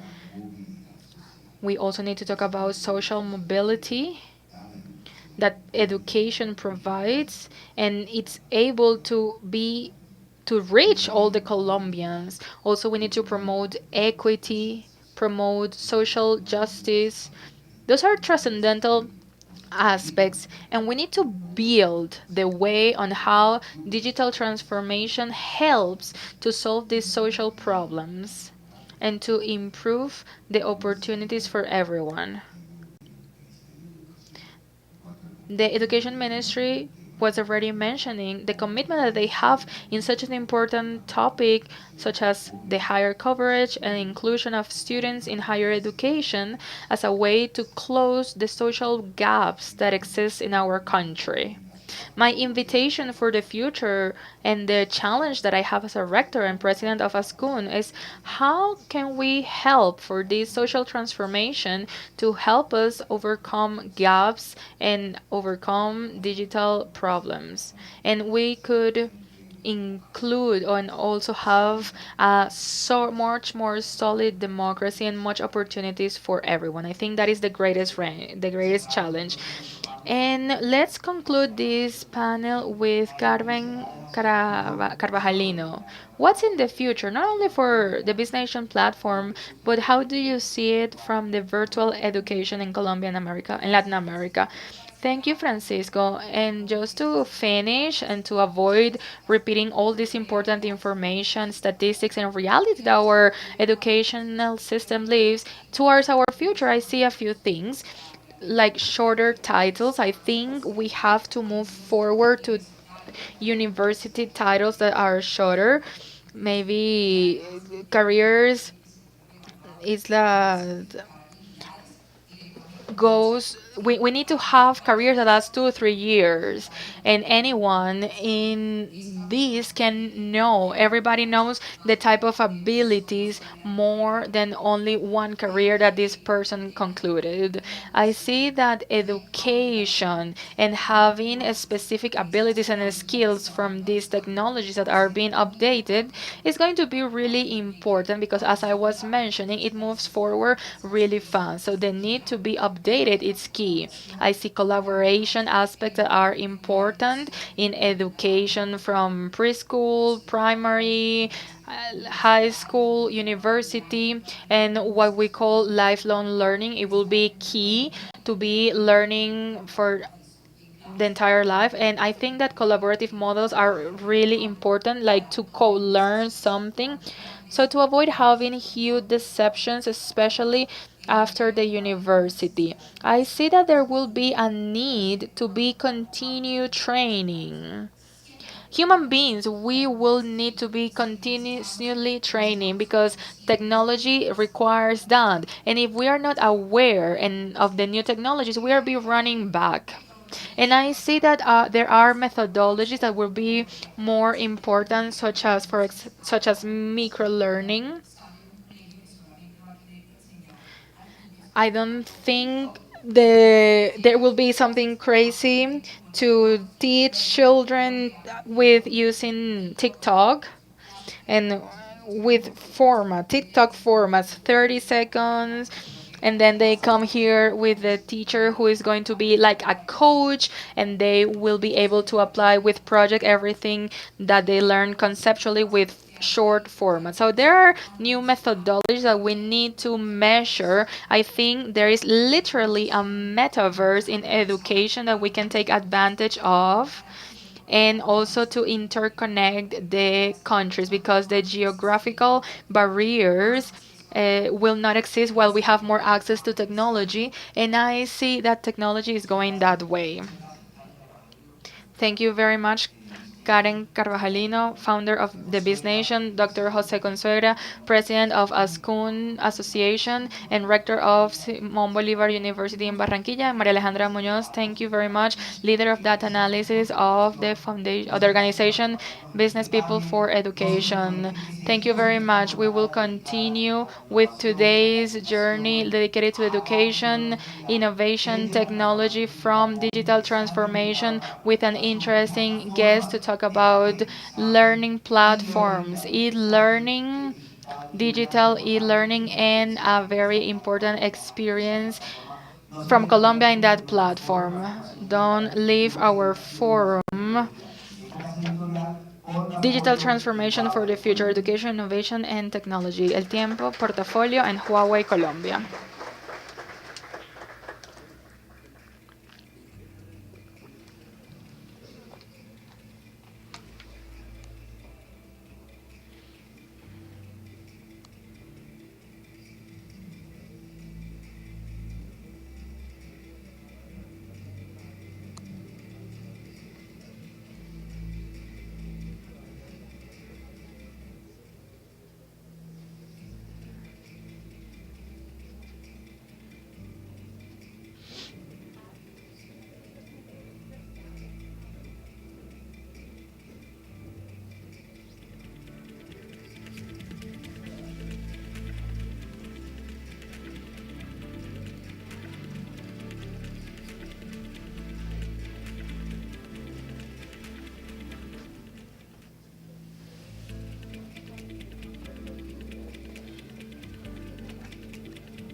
Mi niña, que el panel va, ahorita va a dar otro panel, pero dura poquito.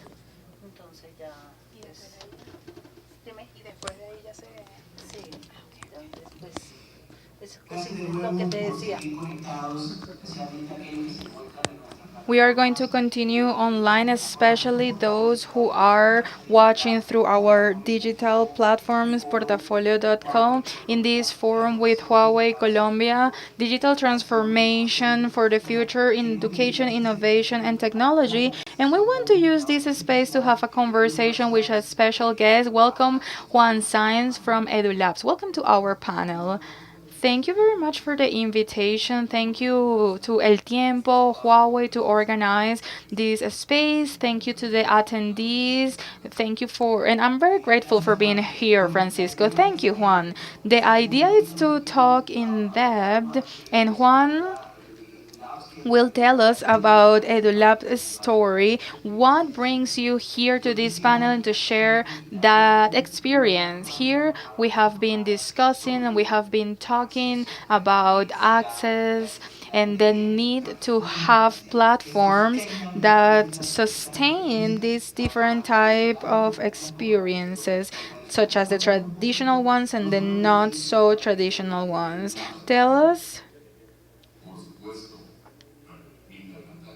I think I think that my throat is not good after COVID. It's bothering a little bit, but I'm going to try to speak clearly and tell you about this wonderful story, this trip in e-learning. In 2005, 17 years ago, I was working with an important university here in Colombia, and I wasn't that happy with what I was doing. I talked to a friend. A teacher who was a friend, and she told me, Juan, look, why don't you propose a project related to virtual education? And I said, virtual education? What is that? And she told me, I have no idea. No one knows. No one knows, but everybody's talking about that. Everybody's saying that that's the future. All the teachers are scared and no one wants to go there. And well, why don't you go ahead? And I said, well, I don't want to continue doing what I'm doing. So yes, I'm gonna do it. And I discovered the passion of my life at that moment. It was back in 2005. Back then, that university had hundreds of students who had finished their courses and they were about to finish, but they couldn't because they didn't complete the foreign language requirement. And in that moment, the exam to certify English and other language, it was like an ICFES. It was completing some balls, and then you put that paper inside a machine, and they were running behind. They had hundreds of students, and I was researching and testing with software tools that exist at that moment, the platforms that were available from that moment, and running some tests. And I said, we can solve this easily through the use of technology. I proposed the project. In 2006, that bottleneck had disappeared. The students were graduating and also they were certifying the requirement of a foreign language that they were taking through a platform that I designed and programmed. And the students were answering questions. The qualification was automatic. They could record audios in real life, and that was very successful. After that, I said, well, this is my thing. I love to do it. There are many things to do. I started working different NGOs, and in 2011 I founded EduLab with the purpose to create a teamwork that is very important and experimented, and to provide information or innovative solutions to the e-learning market that at that moment the market needed, and solutions that are still really useful. And luckily, we have been able to provide to hundreds of clients, not only in Colombia but in the region, because we had the opportunity to grow all over the region and then provide for the mission of the clients and allies. Tell us a little bit. What is EduLab, or where is EduLabs today, Juan? EduLabs is a wonderful company for its team, for what it does, for having the opportunity to be present at this moment, in this place, in this exact moment. Where I think we live in a very challenging moment, and technology is transforming not only education but all areas of humans, and we are here to provide solutions and to participate in this important area. In EduLabs, from 11 years, since 11 years ago, we have been offering solutions in any or for any educational project and for any education. The majority of our clients are educational institutions, all kinds, higher level educations, schools, technical institutions. We have had the fortune to be working with important universities in Colombia and also in the region, but we also provide corporate solutions. We provide solutions for the governments because we all need to learn at some point in our life something specific, but we all need to learn. We all have that need. So we provide solutions, infrastructure solutions, platforms, content, design of educational tools, and that has allowed us to join all these organizations in the development of their educational online projects. And I'm not going to talk about reaching the success because this is something that is continuous and we are far from getting there. And something that 2020 made clear is that what we thought we knew about education, technology for education was not enough, and we had other needs, and we have to take care of them. And I think that is really important and interesting to discuss about that, to talk about connectivity issues, the lack of training and appropriation of the use of technology for education.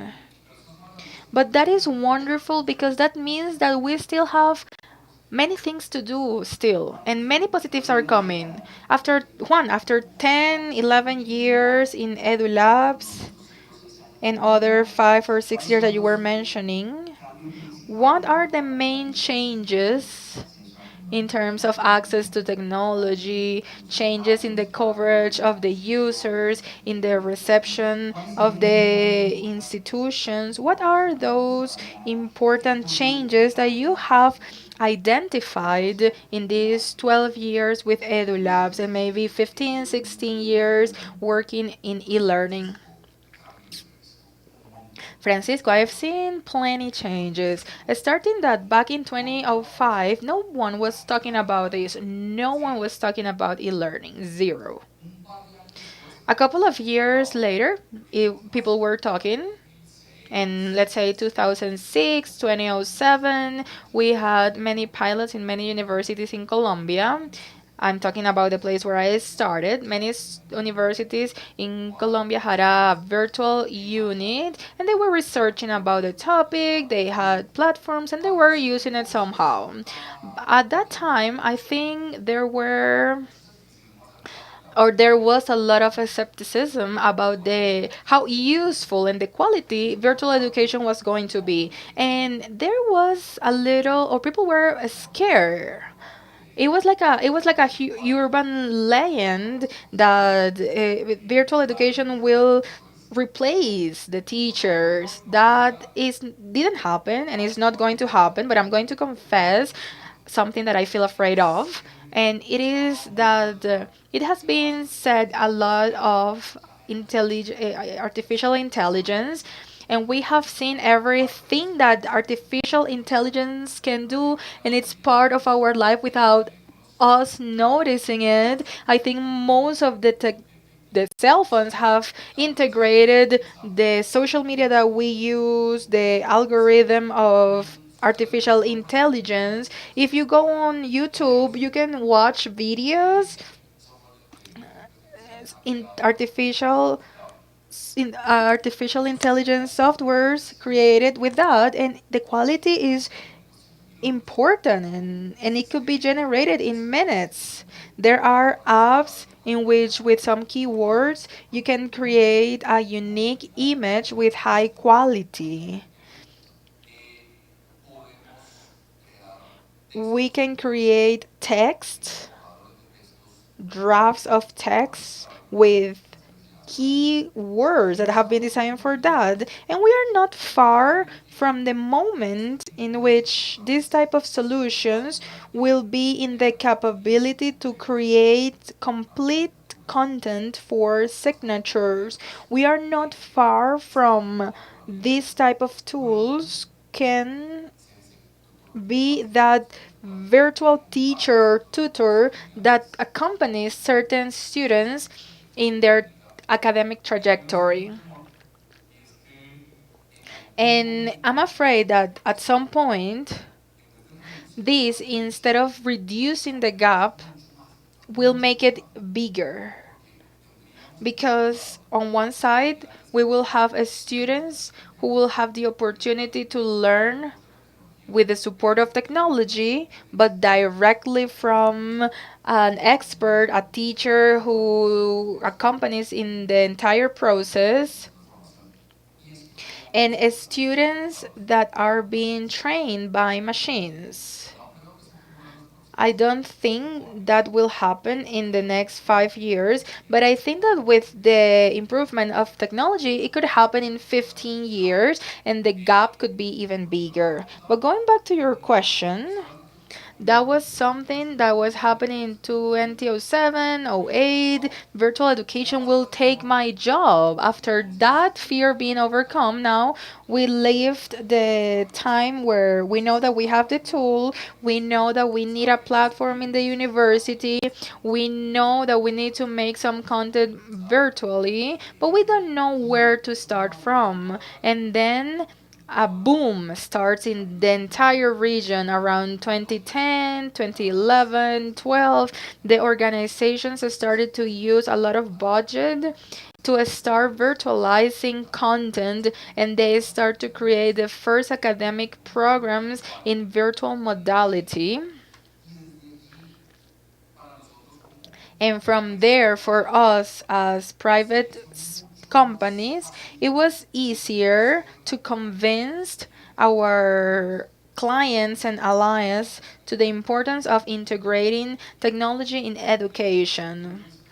The time started to show them the path. Something that occurred in 2020 that was really interesting is that before 2020 we had to make a huge effort, and also within the organizations we had to make a great effort to convince the board of directors about the need and the importance to have educational technology, virtual programs, a multidisciplinary work team. After 2020, that discussion never happened again. And for everyone, it was clear the need to implement technology in the educational processes. It was clear that this was going to arrive to stay, and it was clear that education was going to face a great transformation. Right now, we are seeing that, and it was clear that they had to invest in that. Juan, from that answer that you just gave us, I have a question. Since that conversation doesn't occur anymore, the need of virtual education, the e learning, to prove their capacity, now that we are going back to face activities 2 years after, I would like to talk about this element of the survey that the previous panelists had. Since we all not face education in the same way, but it's because of the accesses that we have, or we do not have to enjoy that. I wouldn't say it damage, but alter certain experiences, and it generate experiences. Like for example, now that I go back to face activities, I feel that 100% e-learning is not so positive or generated these situations. What could you say in terms of those affirmations that are coming now? We saw how digital things were affecting us, but we also saw some gaps. So how do you see it? Definitely 2020 hit us in the face, and we were not ready. Definitely we were not ready in Colombia or America or Latin America or the rest of the world. We were not ready to migrate, even if it was temporarily, to a 100% educational model. We were not trained for that either, and we didn't have the technology to do so. The previous panelists were mentioning that we live in a region in which there are many areas that are not interconnected, and that is terrible. I'm going to talk only for Colombia, but the situation in Latin America is more or less the same. We face similar situations. Only here in Colombia, internet access 56-58% of the population has internet and over 40 is not connected. What could be the solution? Mobile phones. I think in Colombia there are more cell phones than citizens. That could be a solution. Americo mentioned that in his presentation. He said that that's how they solve the problem in Cuba. It's a very effective and and not costly solution. And now I share what Karen and Maria Alejandra were mentioning. We face a reality in which we were not prepared, but we didn't have the infrastructure needed, connectivity, internet. Maybe we had the device because we all have a cell phone in our pockets, but not necessarily with internet. But we had other needs. We needed digital literacy. And I'm going to talk for Colombia again. In Colombia, we have a percentage. Don't believe the numbers. You can Google that because sometimes memory plays against me. But in Colombia, we have a percentage of around 22% of people who are between 22 and 65 years old with a professional title, and in OECD that percentage is 30%. In Finland that percentage is around 50%. It is not crazy to think that beyond those levels of literacy there are lower levels of digital literacy and appropriation of technology that makes the problem 1,000 times worse. So 2020 hit us towards that and told us, okay, this is what you have. Now get inside your house and solve the problem the way you can. And that's what we try to do it not only in Colombia but all over the world. We had some months in which all the schools and universities were working closed doors. The students were in their houses.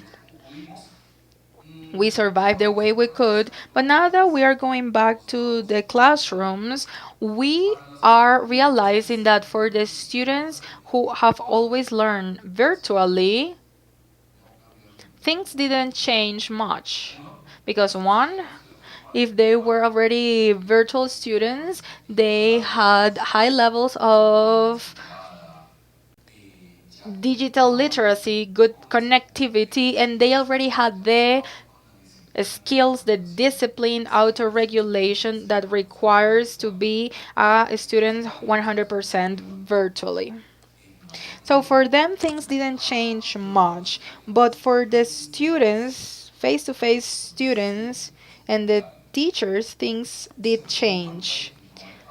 They realized that it was not easy to study slash teach 100% online, and we still have a long way to go, luckily, because it allows us to correct and do things right, innovate along the way. But they also realized that technology could be a great ally because it was the savior of 2020. Good or bad, digital education saved us in 2020. Maybe the quality was not the same. Okay, we can discuss that openly. And we faced many problems that we didn't know, such as digital illiteracy, etc. But it saved us. Many students were able to finish their semesters, many children were able to continue in their school and complete their years, academic years.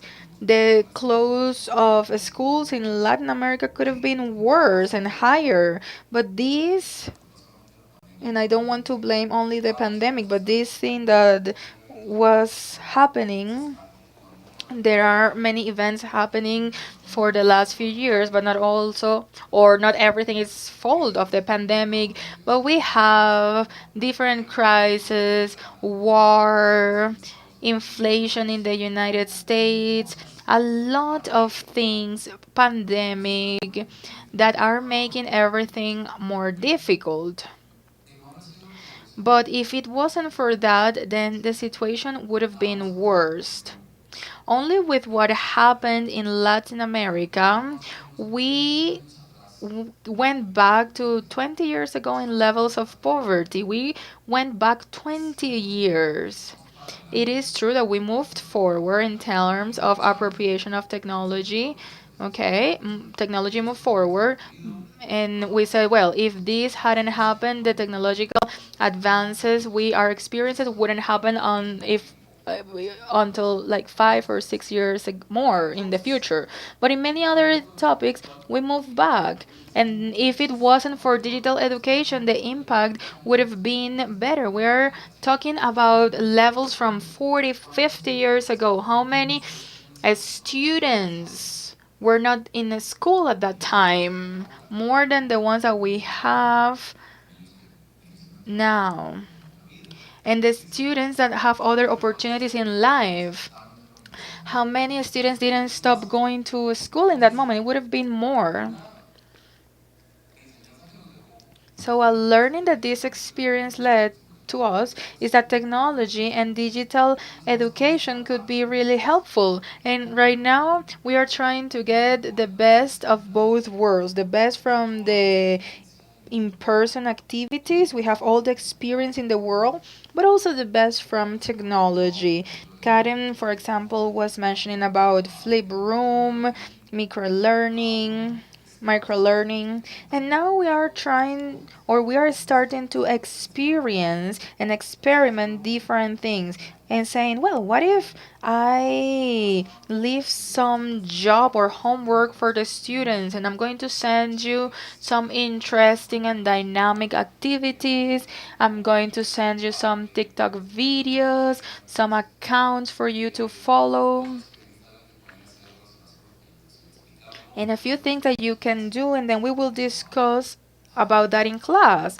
They are proposing new things, to experiment new things, and that's what this 2020 left to us. Juan Sainz from EduLab. Sadly, we don't have more time, but I want to leave with a message about the best of both worlds and the capability of e-learning that had to reduce a situation that Juan mentioned that could have generated on a social and educational level a higher impact. And thanks to that learning and to pioneers such as EduLab for this decade before 2020, we had in Latin America and in the country e-learning platforms that were taken or used for educational institutions, companies, and the governments. Thank you, Juan Sáenz, founder of EduLabs, for being here today, this morning. Thank you very much for the invitation and for being here. Thank you very much. We are reaching the end of today's presentation. It is very difficult to generate a summary, a conclusion, because many of the powerful messages that our different panelists gave from America Sirvent and up to the end with Juan, it will be unfair. And I would just like to finish this digital transmission by reflecting on two things.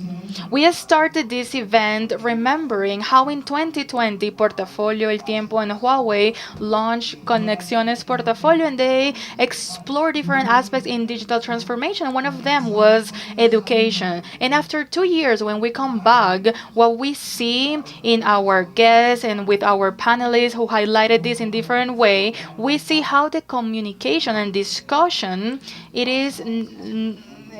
is not only in the capability to demonstrate if digital education has the power to teach or not, or to generate value or not, but in the capability that we could have of one, attempt those lack of situations that we have in challenges, connectivity, technological access in the regions and rural areas. Second, the quality and the pertinency of the quality of education that is being received in connection with the market, the needs, and also with life projects of the youth for their future, and how something that maybe was a clear path with education that was very traditional for any of us, maybe, and also my generation, could be something really different, something that is much more flexible with different modules, and for people who are younger, people who are not only accessing to the universities as the two rectors mentioned, but also those who have learning platforms such as EduLabs or BizNation. The third reflection is that the one that is related to the changes, cultural changes, to give it a name, the way we are understanding what is the paper of digital transformation in education, of innovation in technology and education. We can change culturally. We can change the culture of the universities, the companies, the culture of educational institutions in their different phases. We can change them to adjust to different demands. Well, that's something I don't know, but clearly it's one of those challenges that are here present. Not only the need of knowledge and appropriation of new technologies at a software level, in terms of abilities to have them, but also in terms of platform technology on the cloud, blockchain, artificial intelligence that could help these institutions to adapt to those cultural changes, and also cultural changes in the universities, the paper of the governments, state regulations and how they should work, and also the paper or the role of the companies in the human resources departments in terms of the needs that we have. I still have many things to mention from our panelists and the topics that they already mentioned, but time is running, and this was the edition of Digital Transformation Towards the Future, Education, Innovation, and Technology.